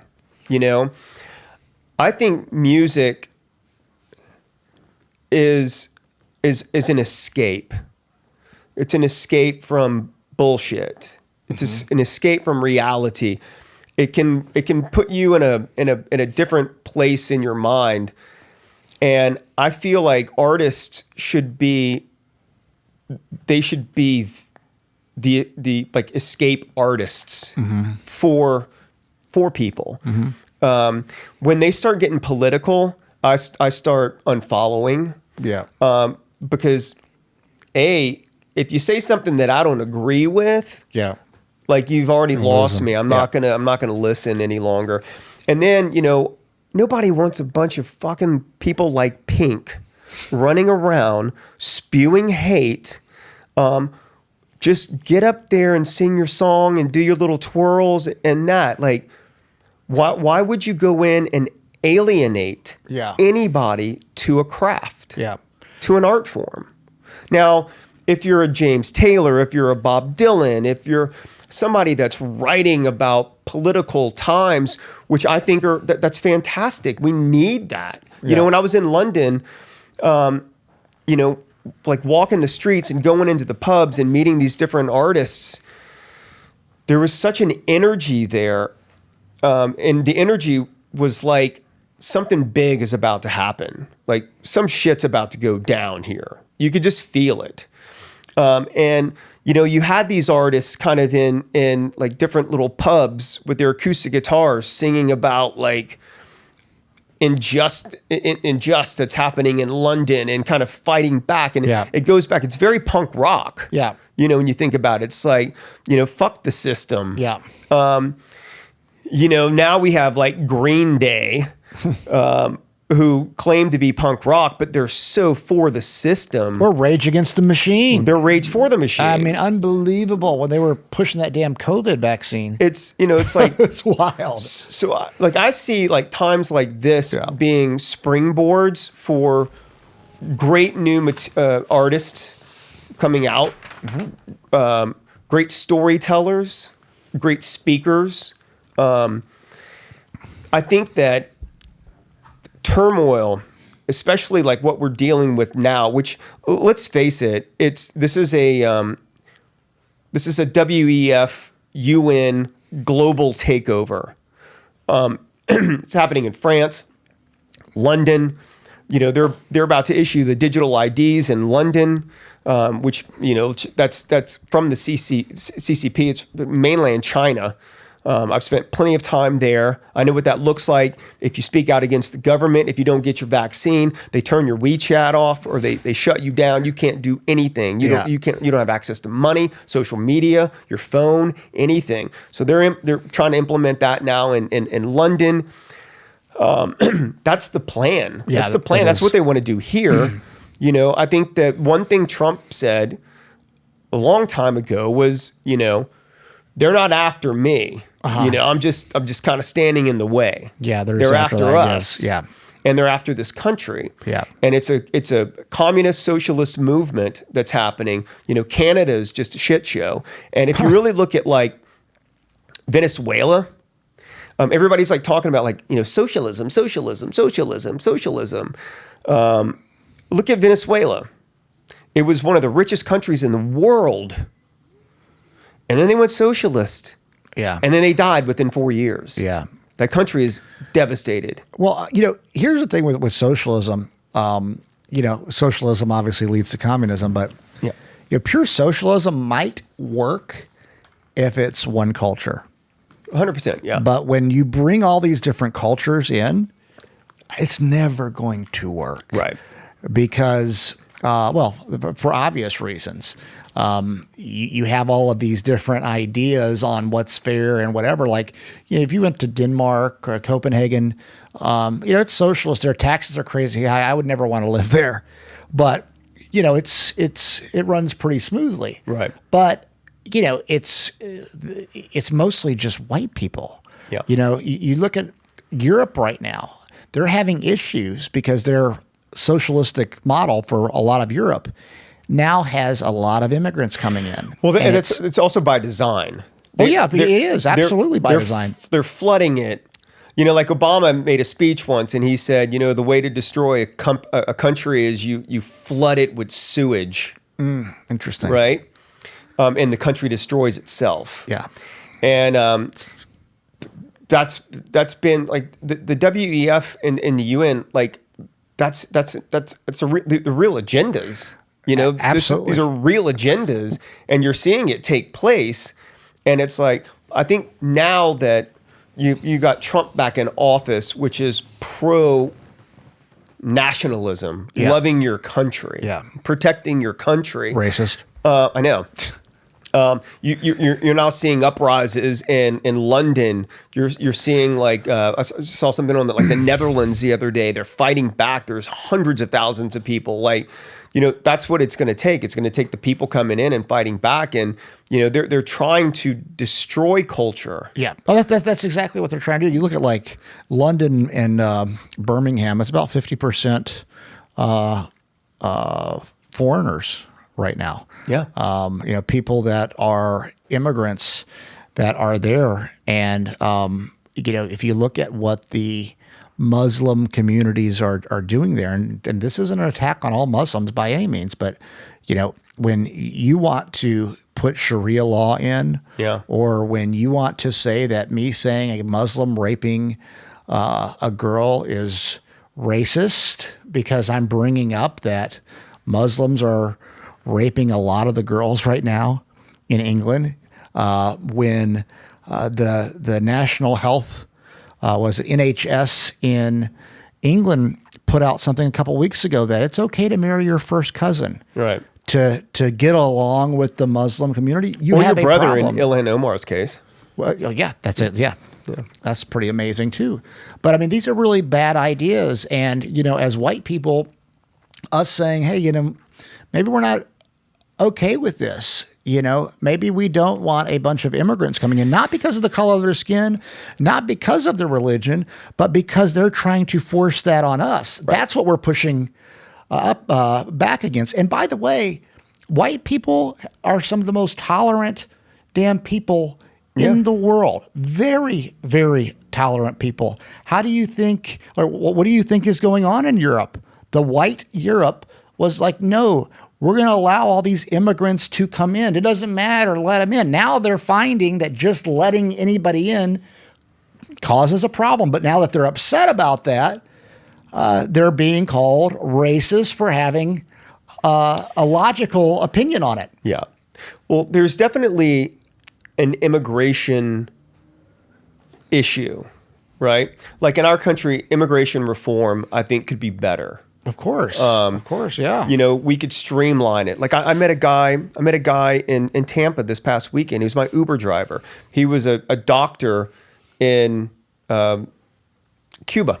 Mm-hmm. And he lives in Tampa with his son. He was a surgeon, like a specialist in Cuba. His wife is a dentist specialist who still lives in Cuba with their daughter, right? He came over. He's doing everything the legal way, you know, and he's trying to get his wife over next. And you look at that and you're like, man, this guy's a surgeon. He's here driving Ubers. Like, he's working. He loves this country. He wants to get his wife out of this communist country. He's like, Cuba's a mess right now. He wants his family together. There should be a way to streamline all of that. But the problem is, you know, like the Biden administration allowing 20 million 20 to 30 million people to flood in. And you're talking about the vast majority are fighting age males, right? These people that are coming in, they don't want to adapt to our culture. If they're coming here because they love America, and they love the land of the free, and they want to be, you know, capitalist one day. They want to own their own, you know, donut shop, whatever it might be. That's one thing, but that's not why they're flooding them in. Yeah, don't come over here talking about how much you hate us. It's like, and then living off our system. You know, what Biden did with letting the 20 million or so, 30 million people in our country was completely insane. And people are upset right now with ICE. I personally don't like what ICE is doing or how they're doing it. My personal belief is that, like, I understand, for instance, why they're wearing a mask, because they're getting doxxed. Sure. I also think that's coming from the left. Yeah, but I think that if you're a law enforcement officer, you know, you got to take some risks. And, you know, how are other administrations going to use that mask wearing too? If Biden were doing that to the right, we would be protesting and objecting. And we have to think about how we would feel if the other side were doing it. That said, when they let 20 to 30 million people in and you get the other side in power, what did you expect? You know, you're getting this, it's swinging, in my opinion, too far to the other side. But what the hell do you expect? Same thing with them going after Trump. You know, one of the most frustrating things to me about the current liberals are, you know, they did nothing but attack Trump. They did nothing but try to put him in jail. Yeah. They did nothing but make fake cases and have kids in jail. And and now, do I like him going after the other side? You know, not really. Like what Letitia James, that's a bullshit case in my opinion. I think it's a bad case. It was like a little something she did on her mortgage. But my comment it's again falsification, is, though. what do you expect? Yeah. And it doesn't make it right. But I mean, they did nothing but try to put him in jail, and the left won't even acknowledge that. If we want to mend society, the left should say, yes, what we did to Donald Trump was wrong. We're really sorry. That shouldn't have happened. But instead, they're like, oh, see, Trump is using lawfare. Well, like, no shit. What just happened to him for the last 8 years? Well, my take on this is it's very simple. If the extremists, because the Democratic Party, as we know it, is gone. It's a group of extremists now that really run it. The AOCs, the Bernie Sanders, the Squad, and they're pushing the Pelosi's and the Schumers out. It's radicalized, right? I think that if they got back into office, it's going to be 150 times worse. Meaning they're going to go not try to put people in jail. I mean, because when you look at the amount of people that the Biden administration went after, it's like 1,800 that were arrested. And that's the Trump organization all the way down to like, you're talking J6ers, right? Who never even had a trial. Never even like were called in front of judges, just in prison for 4 years. And I have a friend that went there for 4 years. Wow. So I think that if they get back into office, it's going to be 100 times worse than what it was. Yeah. They're really going to come after us. And I think that my take on what they're doing right now with like Comey and Letitia James and Brennan and whoever's coming up next, because there's going to be a whole handful of them I think are going to come up. What they're showing with these cases. So for example, like Letitia James, yeah, she lied. She committed mortgage fraud, saying that her primary residence was here so she could basically cheat the system, get tax breaks, get more money, secure loans. When she's a state rep for another place, that's where she's supposed to live. It's supposed to be her primary residence. I think what they're trying to prove is, look, she lied about this. Yeah. Right? And we just proved she lied. Oh, of course she did. Yeah, So- but it's like Stalin said, show me the person, I'll show you the crime. It's like one of those things. Right, but this is showing a crime. And then I think what they're going to do after that, so then the American people, even like the Democrats that are kind of like moving into the center now, right? Yeah. They look at that and they're like, oh, well, they lied about that. What else did they lie about? Yeah. And then you can build cases. Yeah, I mean, I think that... Because these people are here to take our country down. Oh, I'm not disagreeing. I'm just saying, to what end? I mean, like what the irony of the whole case, I was looking at it. It's like one charge. It's, to me, bullshit.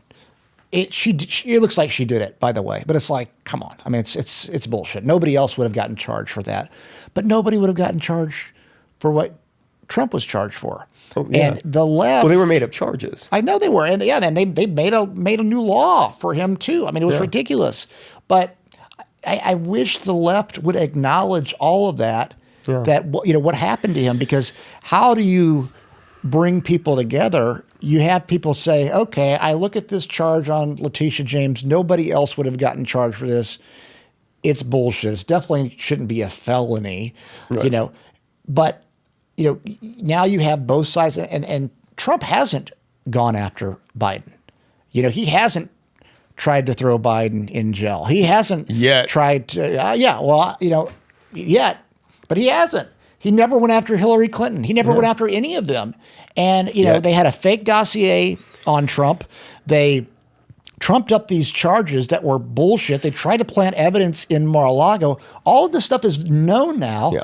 And the left that's calling us names and calling us fascists and Nazis, they refuse to even acknowledge it. Yeah. It's like, that's my issue with it. I can call bullshit on what's happening with Letitia James because I personally think it's bullshit, but I completely understand it. And where is the left saying, you know what, that was wrong what they did to Trump? They're not going to do that. No, Yeah. not at all. And you look at,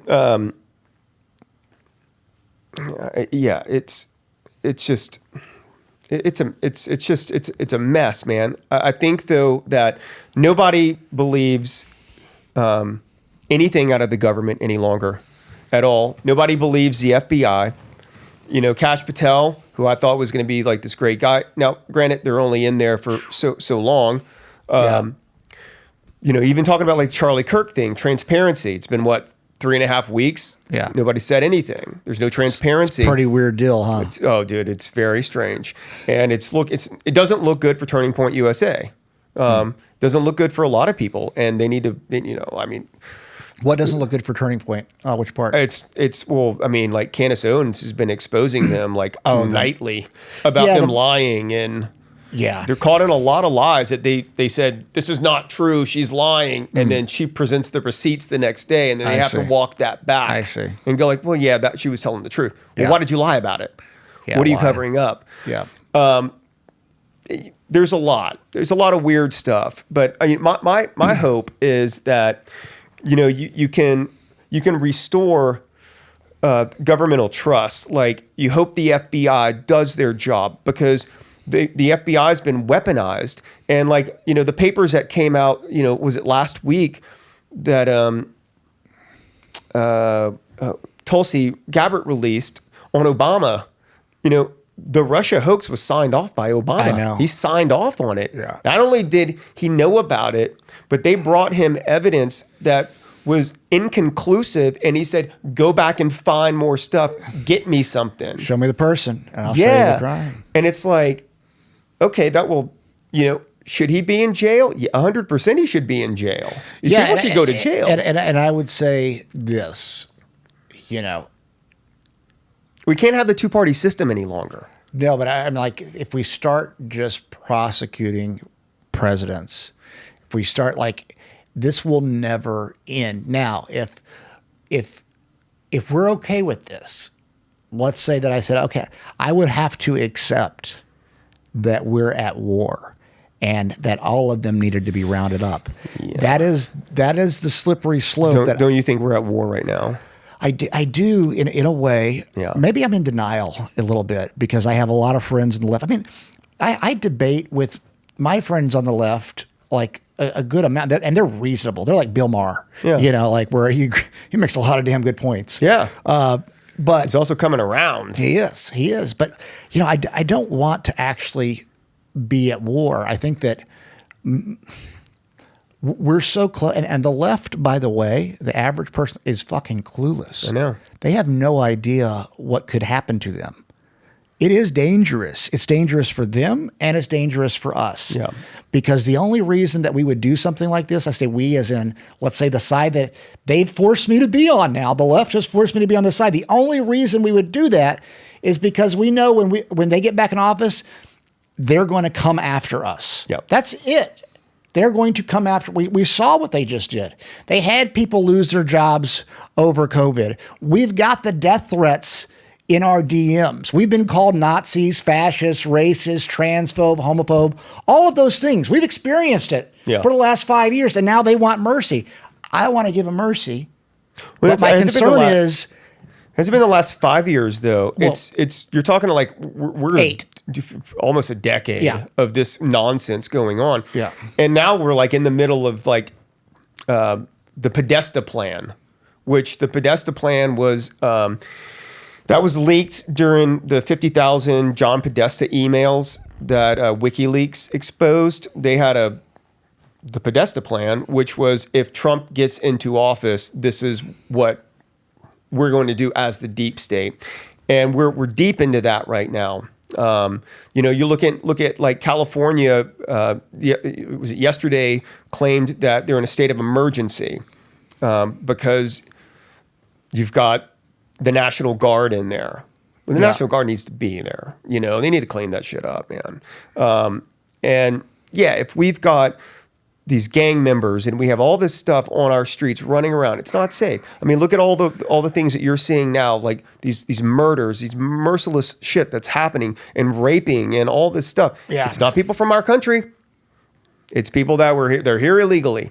And so a lot of it, a lot of that's going on. So like this Podesta plan is blue states seceding, taking control of the military, marching on DC, overthrowing. Come on. Then re-educating the other people. And they've already been doing the re-educating. That's what the universities have been doing. That's all. The universities are re-education camps. Yeah. I mean, talk about diversity, equity, inclusion. Yeah. You look at Harvard University. You want to see how diverse that place is?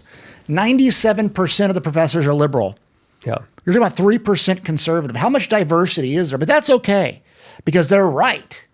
The left needs to be really fucking careful right now. I mean, they need to beg Trump not to do this lawfare stuff and acknowledge what they did. They're in complete denial because it's like, this is what I don't want to happen. This is why I'm not for it right now. I'm like, no, I just don't think, because it's, and maybe we're at the point of no return. I pray we're not, man, because what we're talking about, I don't think any of us understand what all of that means. And, are we at war? Maybe we are, but that means that we're at war with our family. That means that we're at war with our friends. That means that it's horrible what that means. Yeah. And, it's kind of like the guy that gets picked on, that doesn't want to be messed with, but knows that he could destroy somebody. It's like me, somebody wants to fight me in public, and I'm a former professional fighter. And I'm like, no.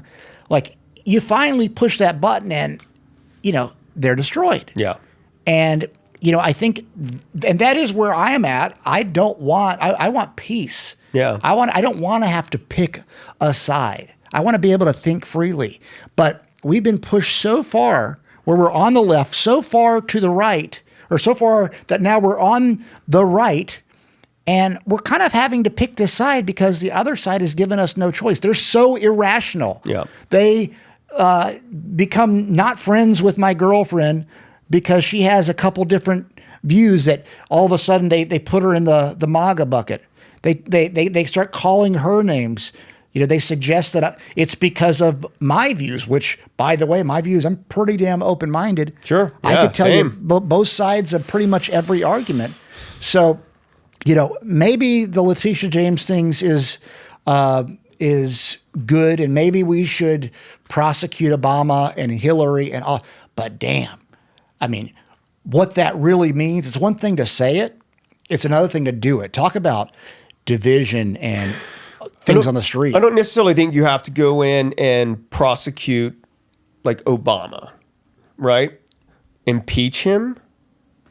Yeah, I think you could impeach him. I think you could destroy his character. I think that you could show that this guy was one of the most destructive, divisive presidents in history. Yeah. And I think that, he should have to live with that.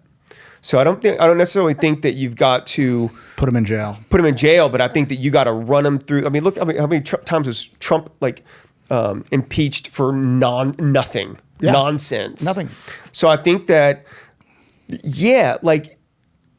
I believe that the Clintons were really bad. I think the Bushes were bad.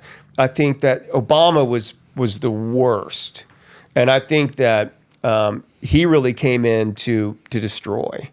Yeah, Obama was such. And I voted for him twice. He was such a great speaker, and his words were. It was just poetic, brilliant speaker. But the moment, and I did not vote for Obama, but I didn't vote for who was it at the time? It wasn't Bush. It was John McCain. Yeah, I didn't vote for McCain or Romney either. But they're all the same people. Well, yeah, exactly. Well, basically, but you look at Obama getting a Nobel Prize 8 months in, and then dropping more drone strikes than any president in history. Yeah. You look at all of the things that he allowed when it came to mass surveillance, things that he was supposed to be against. Actually, you look at this through all of these presidents. One of the things that I love about Trump is I have a pretty good idea of what he's doing. I have a pretty good idea of what he thinks. Even the stuff that he might be saying one thing and, that's some, the left said, oh, he just lies all the time. Yeah, he does lie a lot, but it's a different type of lie than what they do. So we understand Trump is talking shit. He's talking shit a lot of times. Yeah. He's poking the bear on the left because he knows they're going to go crazy a lot of times for what he says. He's a master troll. Yeah, he's a master. He's trolling a lot. Yeah. His lies in many ways are trolls. But, we're tired of all of these lies. That's what is refreshing about him. Maybe one of the reasons I am personally so resistant is because I think I realize what could be coming. Yeah. The left doesn't. They think, oh, fascist, fascist, fascist. They don't realize it has nothing to do with fascism. It's this, when they're held accountable for what they've done, they're not going to be able to handle it. Yeah. And they're going to go so crazy that it will become violent.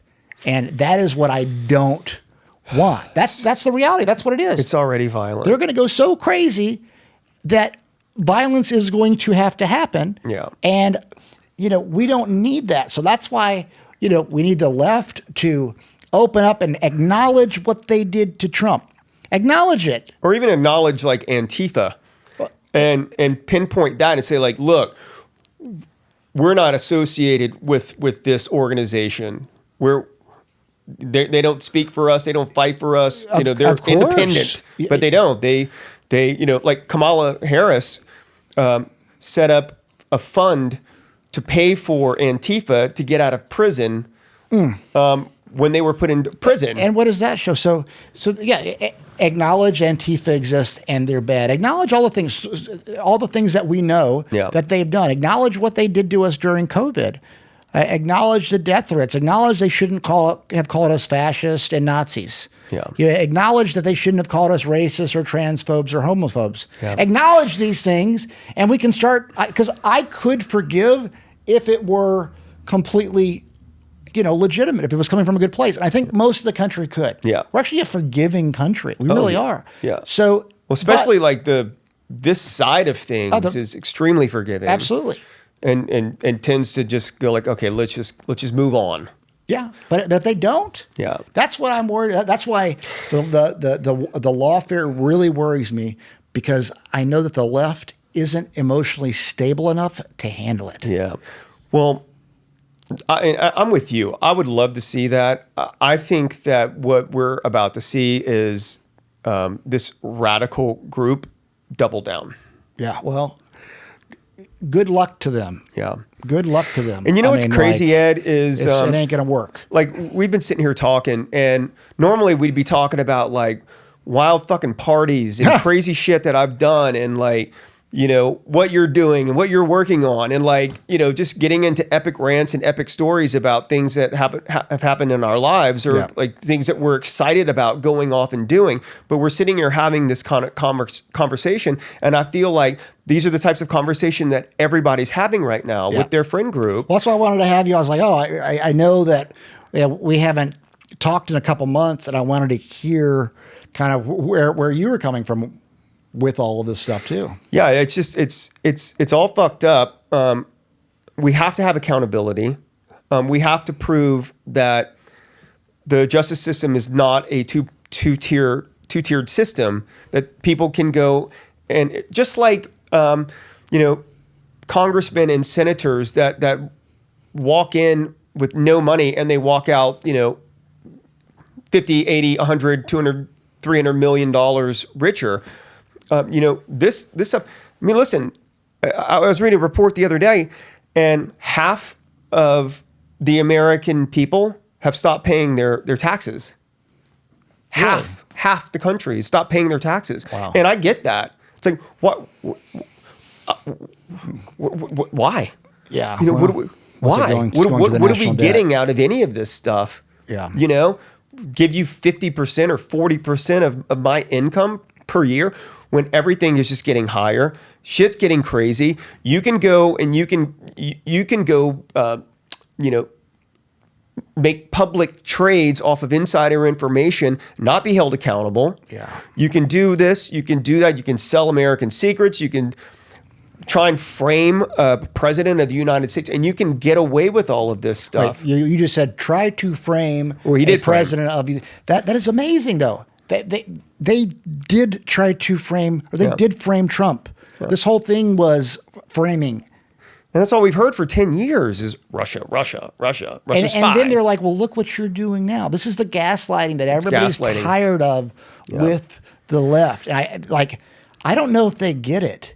I don't know if they get what they've done for so long, how much they attacked the other side for so long. It's a different type of attack. I dealt with the Republican attacks when I was anti-war, when I was anti the National Defense Authorization Act, anti the Patriot Act, should have been called the Act to Repeal the Fourth Amendment, pro-gay marriage. I saw the Republican side being against my ideas, and it wasn't that bad. They were pretty reasonable. Every now and then, you're un-American. Okay. It's nothing like what the left does. The left is nasty and vile and passive aggressive, and in many ways this toxic femininity. They want to talk about toxic masculinity. It's this toxic feminine side that a lot of these men on the left have. 100%. It's this toxic feminine side that the new aged feminists have, which is a postmodernism form of feminism. It's not I'm like pretty aligned with the 70s feminists. I think women should have equal rights and all. But it's this toxic version of feminism that's being thrust upon us that make men the enemy, that make anybody who has a different view the enemy, that makes us racist, transphobes, homophobes, all those Nazis, all those things that they call us. And they want to know why we're upset. Yeah. And you have somebody like me who is not wanting to go where it's about to go, but they're going to have to wake up to what they've done for so long. Yeah. Well, like, you know, even though Hillary Clinton came out and gave Trump props, and so did Bill for the Middle East peace deal. Gaza, yeah. No one else on the left even mentioned his name in it. Yeah. Right? Obama did. But then 2 days later, Obama, no. And then 2 days later, Hillary Clinton comes out again and says that white men are basically the root of evil and the biggest problem that we have in the United States of America. White men are the biggest problem? White men, the biggest threat. What percentage of murders do Right. white men do in the United States? Yeah. What percentage of rapes? But that's divisive because then I have to go to, I would have to compare us, which if you do the statistics, if you were to look up the amount of black people that are in the United States and the amount of murders black people commit and the amount of white people that are in the United States and look at the statistic, it's obvious who commits more murders. Yeah. But I don't have anything against black people. Nor do that's I. the type of bullshit that would cause divide and hate towards white men. And then when white men say, you're full of shit, and anybody who thinks this stupid way is full of shit, then we're racist. Yeah. We've experienced that. Those terms, calling us racist or all those things, they don't even affect me anymore. I'm just like, fuck you. I know you're full of shit. Yeah. And I don't want to get to a point where I'm completely I don't want to throw all of them away, though, because there are family members. There are our brothers and sisters and parents and friends and all of these things. But, they're mad because we're actually standing up for what we know is right and standing up for ourselves. And their words have stopped affecting us. Yeah. And, and now we're really offensive. Well, fuck you. Yeah. Yeah, that's my biggest comeback. I met this guy last week, and he was telling me a story. He's from the East Coast, and he comes from a long line of very liberal Democrats. And his family found out that he was a Trump supporter.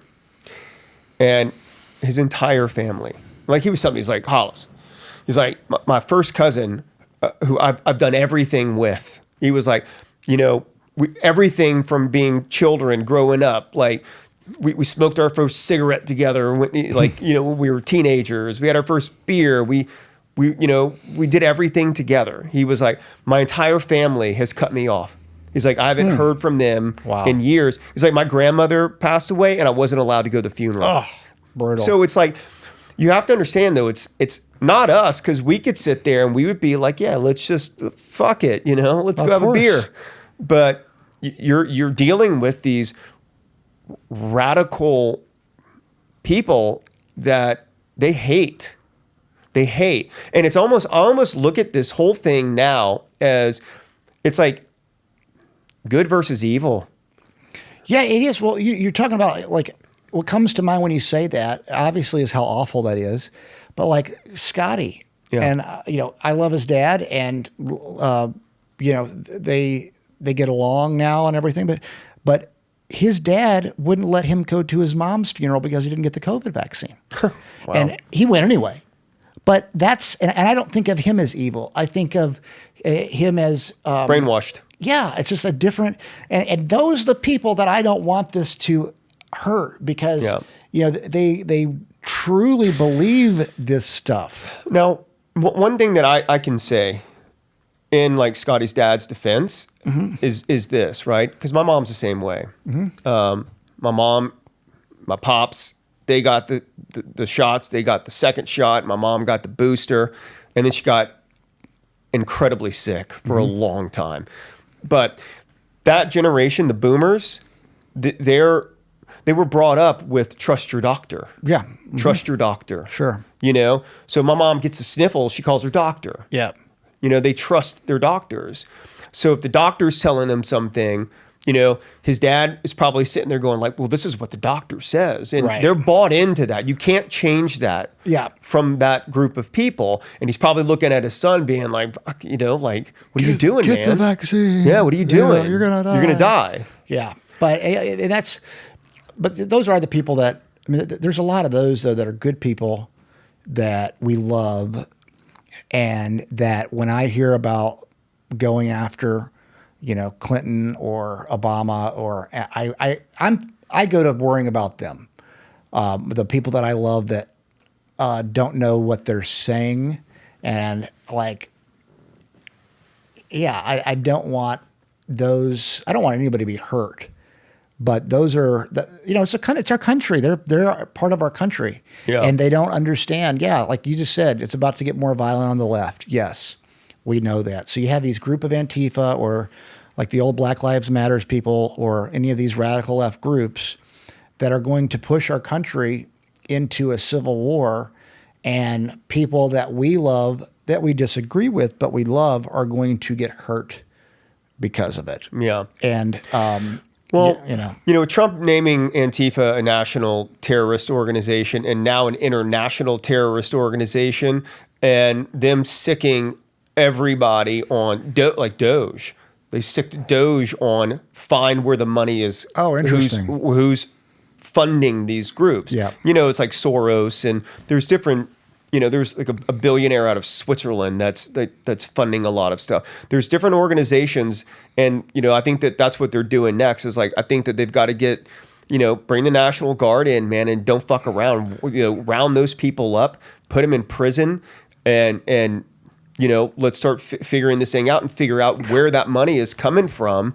Like, who is trying to destroy? Is Soros really doing everything that, we've heard that he's doing? Are these radical groups really doing? And I would say that, when the investigations happen, we're going to find out. I think there's good evidence that it's been going on. Soros's background? Last thing, Soros's background, right? Yeah, when he was a kid. He was somehow was involved with the Nazis. Yeah, he was an informant. Okay. So he would go around to the different Jewish houses and he'd report back to the Nazis and tell the Nazis where they were hiding as a Jew. Wow. And he's like, this was the greatest time of my life. Oh, wow. He's an evil guy, man. That's evil, man. And like his money was made off of toppling countries. Yeah, I knew the currency exchange, right? Yeah. Yeah. And now you look at like AIPAC or USAID, you look at these different things, they were funneling hundreds and hundreds and hundreds of $1 million a year into his organizations to come in and really divide and conquer and topple, because that's how they make their money. Yeah. I mean, the whole USAID thing, it's pretty incredible what was found and what we were paying for. And I mean, we could go into a whole other podcast about all that. And we're going to have to do that again.